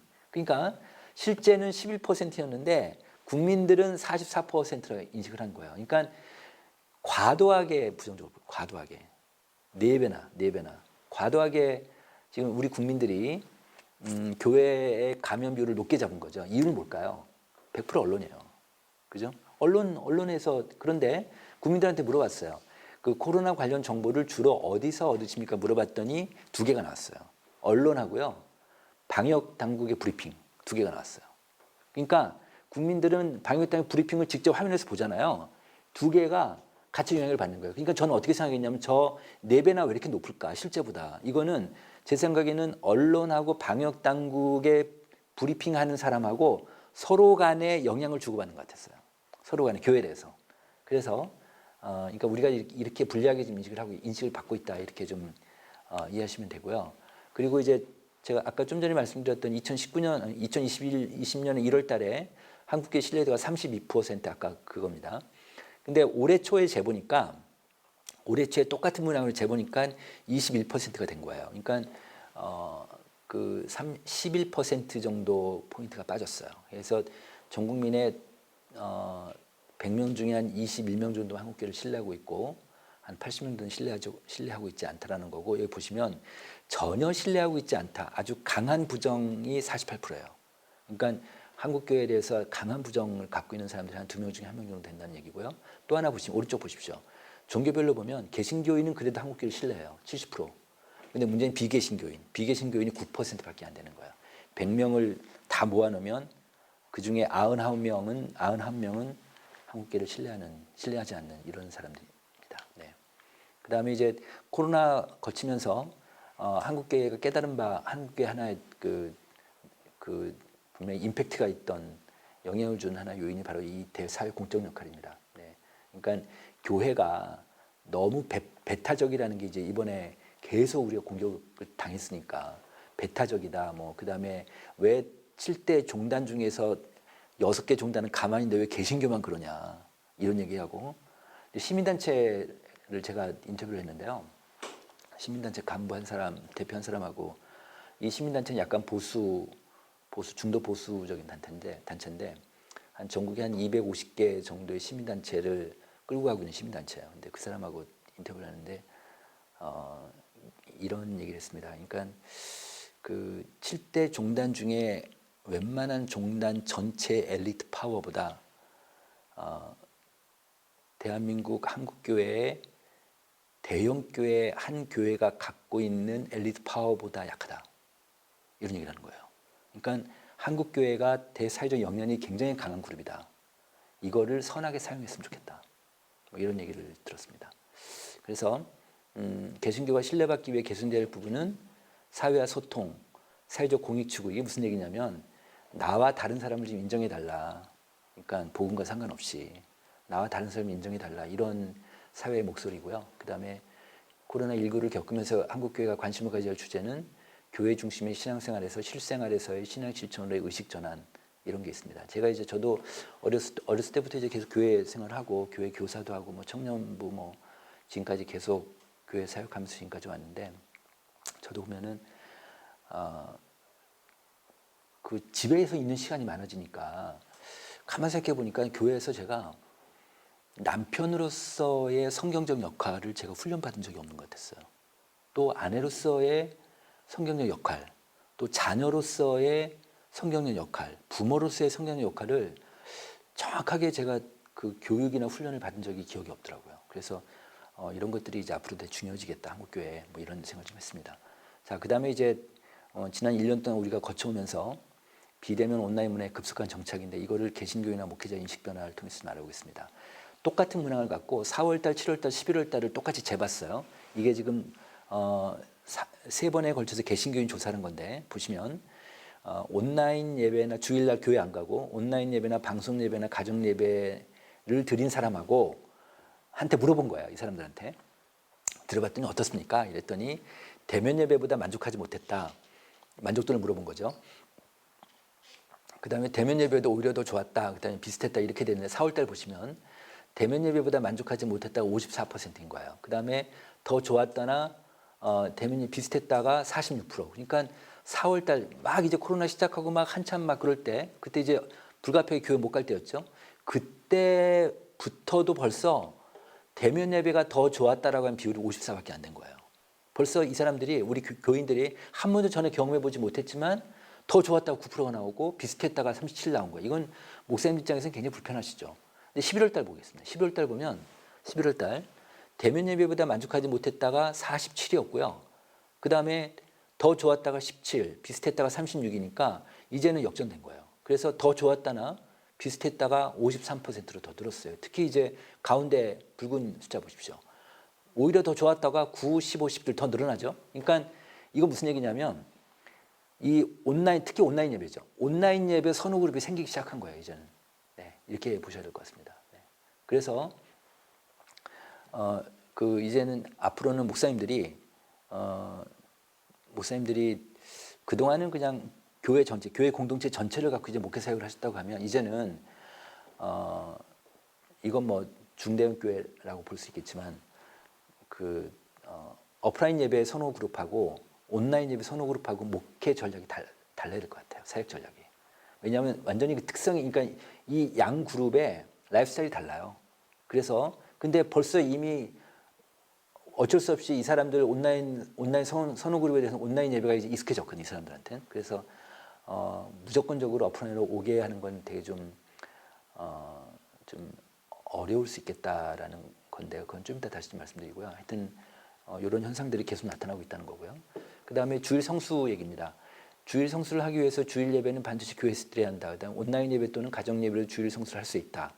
이 두 가지 의견 중에서 귀하의 의견은 어느 의견에 조금이라도 더 가깝습니까? 이렇게 물었어요. 그랬더니 4월 달에는 온라인 예배를 드릴 수 있다. 주일날 주일 성수할 수 있다. 55%. 벌써 이미 과반수가 넘었고요. 11월 달은 그게 65%더 늘었습니다. 25대 65 정도 되고, 오른쪽에 중직자들, 교회 핵심 멤버들, 중직자들 같은 경우도 벌써 5대 5 정도. 그러니까 주일 예배를 온라인 예배를 드릴 수 있다고 생각하고 있습니다. 네. 자, 이제 이렇게 그 온라인 예배가 이제 거의 뭐 한국교회 좀 트렌드화가 되다시피 했는데, 그러다 보니까 교인들한테 물어본 거예요. 일반 성도들한테. 코로나 이후에 본인의 증가한 신앙생활 관련 관심사항이 무엇입니까? 이렇게 물었어요. 그랬더니 증가한 게 없다가 한 46%예요. 이거 빼면 가장 높은 게 다양한 목사님들의 설교예요. 이분들이. 그런데 이 목사님 설교에 대한 그 관심도가 중직자들은 더 늘은 거예요. 더 늘어서 39% 이렇게 늘었어요. 그 작년 여름쯤에 미국 데이터 하나, 이게 관련된 미국 데이터 하나 나와요. 라이프웨이 리서치라고 거기서 나온 게 있는데, 거기서는 어떻게 표현했냐면, 이제 온라인 예배를 다 드리니까 하핑 처치 디지털리 이런 표현이 있었어요. 그러니까 디지털로 산토끼처럼 이 교회 저 교회 깡충깡충 뛰어다니는 교인이 미국에 한 3분의 1 정도 되더라. 미국 교인 한 3분의 1 정도 되더라. 이런 발표가 하나 났어요. 근데 한국은 볼까요? 한국 몇 프로인지?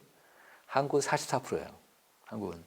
저 왼쪽 그래 보시면 지난 일주일 동안에 자기 교회 말고 다른 교회 온라인 예배나 설교를 들은 경험이 44%예요. 우리나라 전체 개신교인 중에 많죠. 정말 많아요. 그럼 몇 개 교회 들었습니까? 했더니 본인 교회 말고 평균 1.7개 정도 됩니다. 1.7개, 한 2개 정도. 본인 교회 말고. 이런 데이터가 나왔고요. 그 다음에 이제 목사님들하고 이 성도들하고 평신도들하고 그 어떤 이슈에 대해서 생각이 같은 게 있고 어떤 이슈는 생각이 다른 게 있는데 이게 좀 다른 게 좀 이렇게 있어요. 그걸 좀 갖고 왔어요. 목사님들한테 물었습니다. 코로나가 다 끝나면 종식 후에 교회가 어떻게 변할 것 같습니까? 이렇게 물었어요. 그랬더니 목사님들은 가장 1위로 응답한 게 교회 출석 교인 수가 감소할 것 같아, 우리 교회가. 두 번째가 소형교회가 어려워질 것 같아. 그 다음에 교회 학교 학생이 감소되는 게 좀 더 가속화될 것 같아. 그 다음에 교회의 사회적 영향력이 감소될 것 같아. 그 다음에 온라인 예배나 온라인 콘텐츠가 활성화될 것 같아. 이렇게 응답을 한 거예요. 그런데 이거를 똑같은 설문을 개신교인들한테, 성도들한테 물어봤더니 성도들은 답이 달라요. 어떻게 다르냐? 개신교인들이 예상하는 코로나19 종식회 교회 변화는 온라인이었어요. 온라인 예배가 활성화될 것 같다. 두 번째가 출석 교인 수 감소될 것 같다. 아까 목사님들이 얘기했잖아요. 개신교인은 압도적으로 온라인 예배가 활성화될 것 같아. 높은 거예요. 근데 세 번째가 다시 또 온라인 교회 나오는 거예요. 온라인 교회가 생기겠다. 이게 지금 그 개신교인들이 지금 세 번째로 또 온라인 교회를 얘기하는 거예요. 그러니까 보면은 성도들은 온라인 교회에 꽂혀 있는 것 같아요. 저 데이터를 보면 성도들은 벌써 온라인으로 저만 가 있고 목사님들은 아직 못 가고 있는 것 같고 이런 상황인 거예요. 그 미국의 온라인 교회로 유명한 교회가 있어요. 라이프 철치라고요. 라이프 닷 철치라고 있는데 그 교회가 그 온라인 교인 7만 명쯤 돼요. 7만 명. 근데 그 사이트에 딱 들어가면 오른쪽 바로 이렇게 쭉 돼 있어요. 거기 뭐돼 있냐면 예배 시간이 3시간마다 이렇게 3시간, 4시간마다 쭉 돼 있어요. 일주일에 90번을 들어요, 예배를. 일주일에 90번을 들고요. 이제는 공간이 필요 없으니까 전 세계에 이 교회 교인이 47개국에 돼 있어요. 이 교회 교인이 영어권. 이 교회 교인이 47개국이 돼 있고 이 교회 이름으로 소그룹 모이는 전 세계 그룹이 400개가 넘어요. 420개인가 그래요. 이렇게 돼 있고 그다음에 전 세계 발란티어가 그러니까 교회 소그룹 인도자 이럴 거 아니에요. 우리 만약 한국이다 그러면 한국에 라이프다 철치가 있는 거지. 거기 소그룹 인도자들 그 발란티어가 전 세계 한 200명이 좀 넘어요. 이렇게 좀 되고 있어요. 아, 이게 지금 온라인이 이렇게 좀 가고 있다 이런 걸 좀 말씀드리고 싶었고 자, 또 하나 볼까요? 목사님들한테 물었어요. 목사님들한테 코로나 이후에 목회 중점을 어디에 두시겠습니까? 이렇게 물었더니 목사님들은 공동체성을 강화시키겠다. 이건 당연하죠. 그죠? 다 와야 됐으니까. 다 어려우니까. 공동체성을 강화시키겠다. 그 다음에 소그룹을 강화시키겠다. 두 번째. 세 번째는 주일 현장 예배를 좀 강화시키겠다. 이렇게 목사님들이 얘기하신 거예요. 그런데 교인들은 코로나 이후에 교회가 강화해야 될 상황에 또 온라인 있는 거예요. 여기 보세요. 코로나 이후에 교회가 강화해야 될 상황으로는 온라인 시스템 구축해야 된다. 44%. 이게 제일 압도적으로 높죠. 그 다음에 교회 공동체성. 목사님들이 1위로 했던. 그러니까 교인들은 지금 온라인을 해라. 온라인 해라. 지금 이렇게 지금 무언의 메시지들을 지금 한국교회 목사님들한테 지금 하고 있습니다. 자, 그 다음에 이게 되게 의미가 있어요. 이 데이터가 보시면요. 그 합동교단에서 작년 말에 아까 말씀드린 그 보고서입니다. 600명 조사한 건데 그 왼쪽 파란 거가 현재 주일 예배 방식 어떻게 드리고 있습니까 했더니 온라인하고 동시에 현장 예배 동시에 예배드리는 교회가 61%였어요. 전체 한국 교회 61%. 그다음에 현장 중계는 안 하고 설교만 온라인 제공하는 교회가 12%였고 아예 현장 예배 안 하는 교회, 그러니까 아예 현장 예배만 하고 온라인 안 하는 교회가 26%. 이 코로나 와중에서도 지금 아예 안 하는 교회가 26%인 거예요. 뭐 1년 동안 저렇게 안 했을 때는 앞으로도 안 하겠죠, 그죠? 앞으로 그러니까 4개 우리 한국 교회 전체 중에서 4개 교회 중에 하나 교회는 그 온라인 없이 그냥 가겠다는 거거든요. 그런데 코로나 다 끝난 다음에 어떻게 하시겠습니까? 이렇게 물었어요. 그랬더니 지금 현재 온라인 동시 중계하는 교회가 61%였는데 끝나고 나서 동시 중계 하겠다는 교회가 38로 줄었어요. 저거를 비율로 보면 61을 100으로 봤을 때 현재 동시 중계하는 교회 중에 40%가 안 하겠다는 거예요. 안 하겠다고. 그럼 그 이유 뭘까요? 우리가 충분히 이해할 수 있죠. 왜냐하면 동시 중계를 끊어야 교인들이 오니까 교인들 교회 오니까 그러니까 목사님들 입장에서는 교인들 다 오게 해야 되니까 저렇게 생각을 한단 말이에요. 그런데 한번 볼까요? 이걸 보겠습니다. 그 개신교인들한테 제가 물었어요. 아까 좀 전에 저 데이터를 제가 이제 인지를 하고 나서 개신교인 조사할 때 저걸 물었어요. 뭐라고 물었냐면 지금 동시 중계하는 교인들한테 온라인 예배 드리는 사람들한테 물었어요. 온라인 예배 드리는 교인들한테 혹시 출석교회에서 온라인 예배 끊으면 어떻게 하실래요? 그랬어요. 그랬더니 그러면 교회 출석해서 교회 갈게 라고 대답한 비율이 한 70% 정도 됩니다. 네. 그러니까 한 30% 정도는 다른 교회 가든지 아니면 온라인 예배만 하는 데로 가든지 아니면 잘 모르겠다. 이렇게 응답을 하고 있습니다. 그러니까 이거는 뭐 소형교회는 좀 아니겠죠. 그러니까 중대형교회 입장에서 본다면 지금 온라인 예배를 같이 동시 줄이다 하다가 온라인 예배 끊는 순간에 교회는 30% 없어질 각오하셔야 돼요. 이렇게 보시면 돼요. 네. 자, 근데 제가 이 자료를 하나 갖고 왔습니다. 이게 한국언론진흥재단이라는 사이트인데요. 이 국가 돈으로 운영하는 재단인데 여기 들어가면 우리나라 각 연령대, 우리나라 국민들의 미디어 이용과 관련된 모든 데이터가 여기 다 있어요. 데이터 보고예요. 목사님들 여기 들어가서 보시면 좋습니다. 여기 중에 하나를 갖고 왔는데 그 매년마다 언론 수용자 조사를 하는데 거기서 하나 갖고 왔습니다. 그 귀하는 세상 돌아가는 소식, 뉴스를 어딜 통해 듣습니까? 이렇게 물었어요. 그랬더니 맨 왼쪽 보십시오. 20대부터 60대까지, 50대까지는 인터넷 포탈이죠. 지금 종이신문이 아니에요. 다 인터넷 포탈이에요. 인터넷 포탈이 89, 92, 80 높잖아요. 60대 노인들은 어떨까? 60대 이상 고령층은 그래도 인터넷 포탈이 높죠. 그죠? 그런데 10대 청소년이 달라요. 10대 청소년이 동영상 플랫폼 유튜브가 높은 거예요. 10대 청소년들은 인터넷 포탈보다 인터넷으로 보는 것보다 동영상으로 세상 소식을 보는 거예요. 얘네들이. 완전히 다른 세상에 살고 있는 거지. 얘네들은. 그러니까 이거 보십시오. 여기서요. 그 왼쪽에 세 번째. 현장 예배만 드리겠다. 앞으로 코로나 끝나고 현장 예배만 드리겠다고 하는 교회가 31%잖아요. 10개 중에 3개 교회가 지금 계속 이렇게 가겠다는 건데 그러면 지금 이 아이들이 이 아이들이 10대 애들이 어른이 됐을 때 앞으로 30년 뒤에 어른이 됐을 때 아까 그런 게 살아남을까요? 다 없어질 거예요. 아마. 왜냐하면 얘네들이 어른이 되면 우리 사회는 완전 동영상 시스템으로 다 바뀔 것 같아요. 우리 사회가 그러겠죠. 네, 그래서 그러니까 특히 지금 그 소형기들이 되게 좀 어려운 상태인데 이 문제를 지금 시대 트렌드 이렇게 가고 있단 말이에요. 그래서 이거를 어떻게 우리 교회에 적용을 시킬 건가? 우리 교회 뭐 20명, 30명 나오는 교회들을 이 온라인을 어떻게 접촉을 시킬 건가? 이게 되게 중요한 이슈가 될 것 같습니다. 그래서 앞으로 그냥 겨우겨우 매주마다 나오는 거 되게 중요하시지만 교인의 핵심 리더들하고 같이 모이셔서 이 문제를 앞으로 고민 정말 많이 하셔야 되고 특히 이 온라인 쪽으로 이걸 포기하시면 안 될 것 같다는 생각이 드는 거예요. 네. 그러면은 그럼 더 어려우실 수 있겠다라는 생각이 들어서 그래서 좀 말씀드립니다. 큰 교회 얘기 하나 말씀드리겠습니다. 지금 그 온라인 예배를 좀 어떻게 치고 나가는지 한번 말씀드릴게요. 코로나 이전에 이 교회가 출석 교인이 한 6천 명 정도 되는 교회였어요. 그런데 제가 이게 저희 후원교회에서 제가 물어봤습니다. 3월 7일 날 주일 예배에 대면 예배를 1,750명 나온 거예요. 그리고 온라인 예배를 한 6,050명이 그날 그러니까 1부, 2부, 3부 예배, 어른 예배, 그러니까 대학 청년부 빼고, 그러니까 교회 출석 교인 6,000명은 다 대학 청년부에다 포함한 거고요.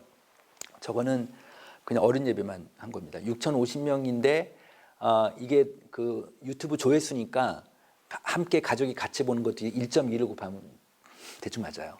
그럼 9,000명이 돼요. 그러면 코로나 전보다 1.5배가 된 거예요. 이 교회가 1.5배가. 그러니까 뭐 여러 가지 뭐 복합적인 거예요. 근데 이 교회는 그 온라인 교인을 등록을 받아요.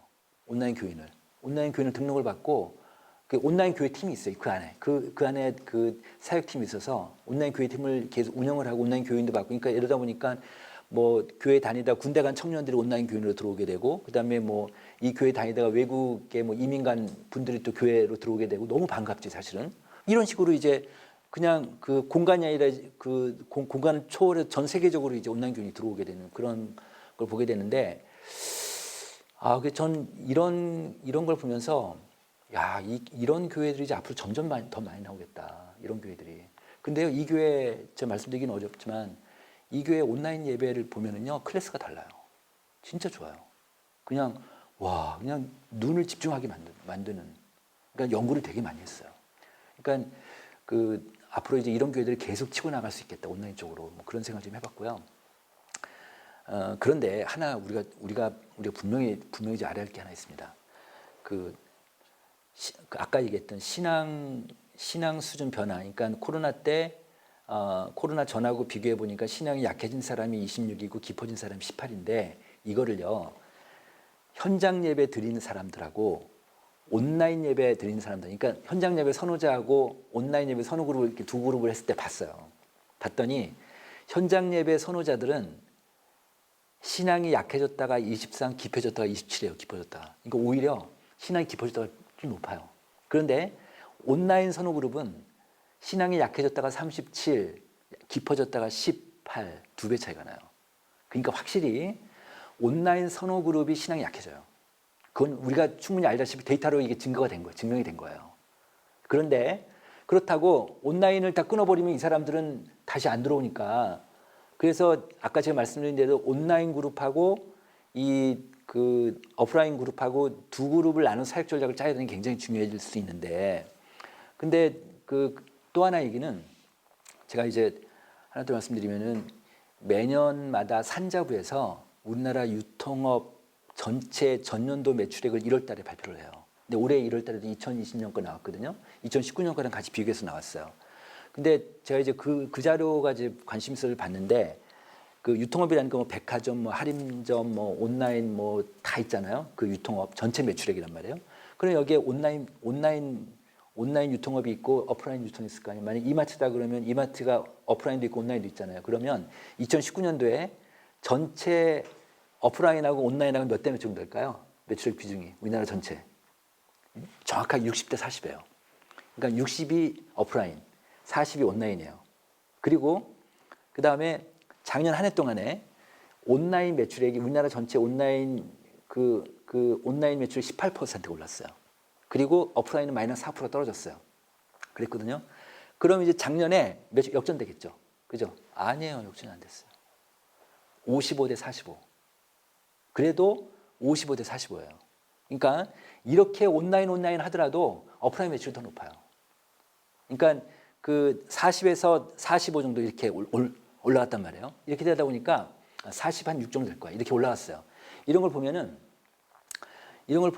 오프라인이 되게 중요한 거죠. 왜냐하면 이제 자기가 남편하고 같이 이마트 가서 물건 고르고 또 흥정도 하고 물건 만져도 보고 뭐 이런 쇼핑의 즐거움이 있잖아요. 이게 무시 못하는 거거든요. 근데 여기서도 알다시피 현장 예배 드리는 현장 예배 그룹들이 신앙이 더 깊어졌다는 비율이 더 높단 말이에요. 그러니까 목회자는 어떻게든지 간에 현장 예배를 잡아야지.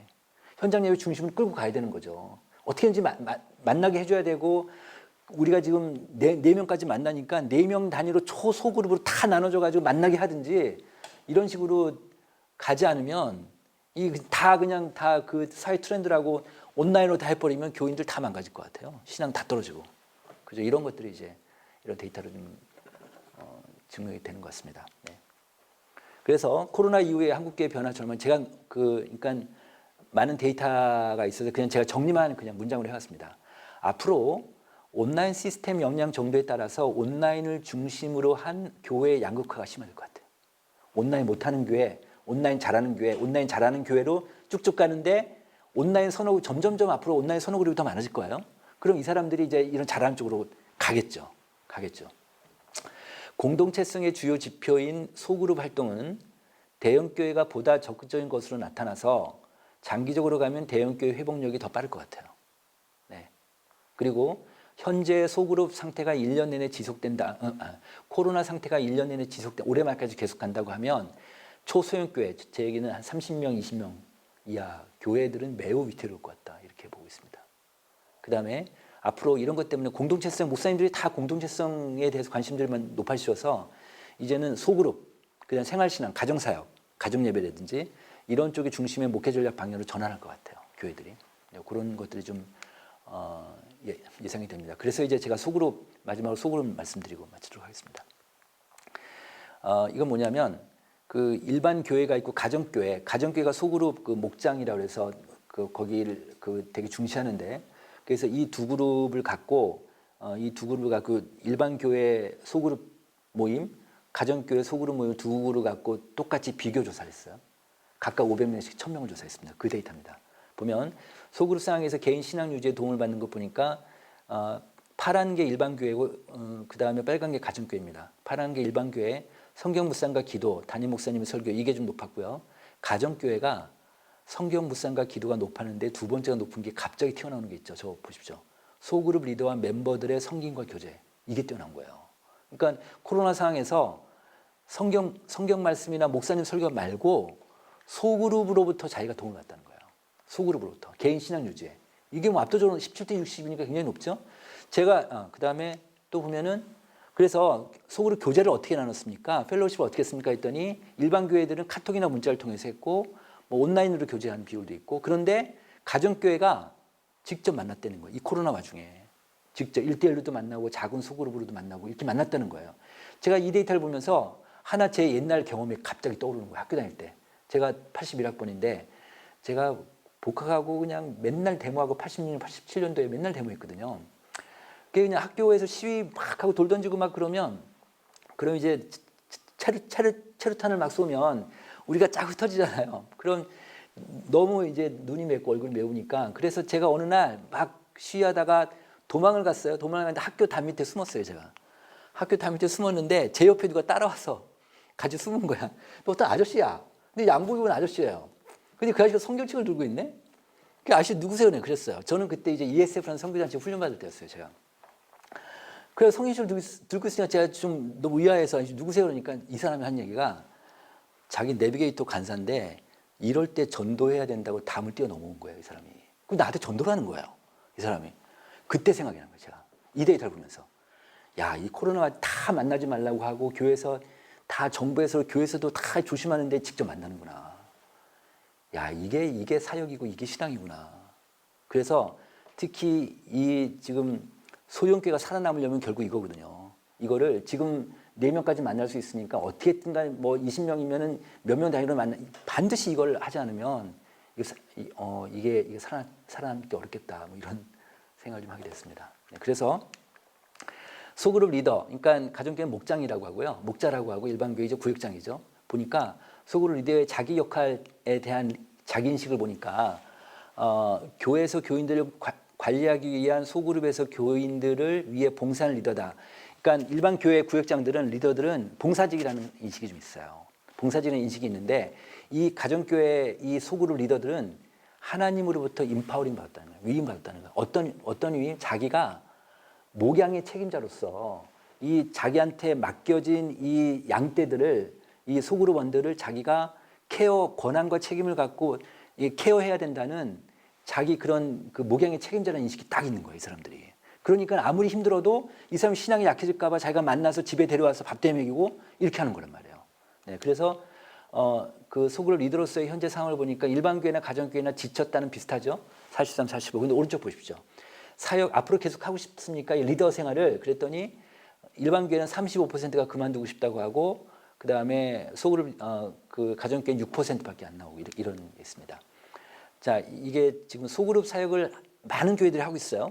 많은 교회들이 하고 있는데 이 교회 굉장히 큰 교회입니다. 이 교회를 제가 그 강의 갔다가 이제 목사님 뵙고 쭉 설명을 들어 정리를 한 겁니다. 제가 그 현재 이 교회가 총 3천여 개 소그룹을 운영하고 있어요. 2월 말에서 3월 그러니까 1년에 2번 나눠서 이렇게 하고 있고 출석 교인 중에서 60에서 70% 정도가 참여하고 있다는 거예요. 소그룹에. 근데 소그룹 모임을 매주나 격주에 한 번씩 그러니까 이 교회가 한 3만 명이 넘거든요. 그러니까 뭐냐면 이 전체 교인을 2주마다 한 번씩 이 소그룹으로 네트워킹으로 꽉 잡고 있는 거예요. 이 교회가. 그래서 이 교회가 교인수가 늘었대요, 작년에. 근데 어디 가서 발표를 못 하겠대요. 너무 숭고해서. 헌금도 늘었대요. 소그룹을 통해서. 소그룹을 통해서 교인수가 는 거예요. 야, 이게 이 시대의 하나의 팁이겠다, 이게. 뭐 이런 생각이 좀 들었습니다. 그래서 제가 소그룹 얘기 하나만 더 하겠습니다. 미국의 그 남친네 교단이라고 부자 교단이 있는데 거기 라이프웨이 리서치라고 있습니다. 거기 대표가 탐 레이너 박사님. 이 사람이 이 라이프웨이 리서치에서 5년 동안 추적 조사한 데이터예요. 어떻게 했냐면 대회비만 참석한 사람, 그 다음에 소그룹 활동까지 하는 사람, 이 두 그룹을 갖고 쭉 추적해 보니까 5년 뒤에도 여전히 교회에서 활발하게 활동할 수 있는 비율이 소그룹 활동자가 5배가 높더라. 이 얘기고 교회에 남게 될 확률을 보니까 5년 뒤에 소그룹 활동자는 86%가 남고 대예배만 참석한 사람은 16%밖에 안 남더라. 이런 데이터가 나왔고요. 그리고 이제 이 사람이 행동으로 옮기는 그리스도인의 9가지 특성 이런 책을 냈는데 거기 안에 있는 내용입니다. 교회 건강은 소그룹과 관련이 있다. 교회 건강성은 소그룹이 건강해지면 건강하다. 그래서 그런 얘기고요. 그러니까 소그룹을 통해서 소그룹 속해 있지 않으면 영적 수련이 이루어지지 않는다는 거죠. 그 다음에 소그룹은 교회 뒷문을 닫도록 도와준다. 무슨 얘기냐? 소그룹 활동하지 않는 사람보다 활동하는 사람이 교회 봉사가 5배가 높고 삶을 나누는 것도 5배가 높고 신앙 성장도 5배가 높고 다른 사람을 인도하는 것도 전도하는 것도 5배가 높더라. 이 얘기. 그래서 모든 성도는 소그룹에 속해 있어야 되고 모든 소그룹 구성원은 다른 사람을 소그룹으로 인도해야 된다. 뭐 이런 주장을 좀 하고 있습니다. 네. 그래서 셀백 처치 아시죠? 셀백 교회 리거레 목사는 사람들의 변화는 집회에서 일어난다고 생각하지 않습니다. 사람들은 소그룹에서 변합니다. 이게 현대적인 신앙 변화일 거라는 생각이 듭니다. 지금 거의 50분 다 됐는데 제가 이후에 자료들은 그냥 저기 보시면 다 이해하실 수 있는 거고요. 네, 오늘 강의 여기까지 마치겠습니다. 감사합니다. 하나님 아버지, 오늘 강의를 통해서 지금 한국교회의 어떤 현상과 또 주어진 위치 또 어떻게 흐름 속에서 있는지를 같이 살펴봤습니다. 그렇지만 이거는 인간들의 생각이고 또 하나님의 분명히 섭리하심과 또 진행 사항들이 있을 텐데 하나님께서 저희 한국교회 불쌍히 여겨주시고 특별히 큰 교회도 큰 교회지만 작은 교회들, 소형교회들이 많은 어려운 가운데 있을 줄 압니다. 하나님 이 교회들을 주님께서 붙들어 주시고 정말 우리가 하나 된 이 공교회로서 서로 돕고하면서 같이 힘을 내서 이 어려움을 극복할 수 있도록 주님 허락하여 주시옵소서. 주께서 참 한국교회에 큰 힘을 주시길 원합니다. 오늘 강의 감사합니다. 예수님 이름으로 기도했습니다. 아멘. 예, 우리의 생각을 리부트하도록 이끌어주신 두 분의 강의에 참 감사드립니다. 포스트 코로나 시대 목회 리부트라는 주제로 열리는 횃불회는 언택트 시대의 본질을 붙들고 애쓰시는 목회자 여러분들을 섬기는 그런 모임입니다. 본 방송은 매주 월요일 9시 30분에 그리고 재방송은 매주 목요일 9시 30분에 시작합니다. 혹시 아직 등록하지 않으신 분들이 주위에 계시면 횃불회에 대해서 많이 소개해 주시면 감사하겠습니다. 다음 주에는 네 번째 시간으로 칼빈주의 연구원의 정성구 목사님과 토론토 영락교회 담임이신 송민호 목사님의 강의로 찾아뵙도록 하겠습니다. 이 시간 이후에는 이 조별로 오늘 강의와 자신의 삶에 대해 이야기하고 기도 제목도 나누는 소그룹 모임이 화상으로 진행됩니다. 혹시 조별 모임에 대해서 궁금하신 것은 각 지역 횃불회 총무님께 문의해 주시면 좋겠습니다. 그럼 다음 주에 다시 찾아뵙도록 하겠습니다. 감사합니다.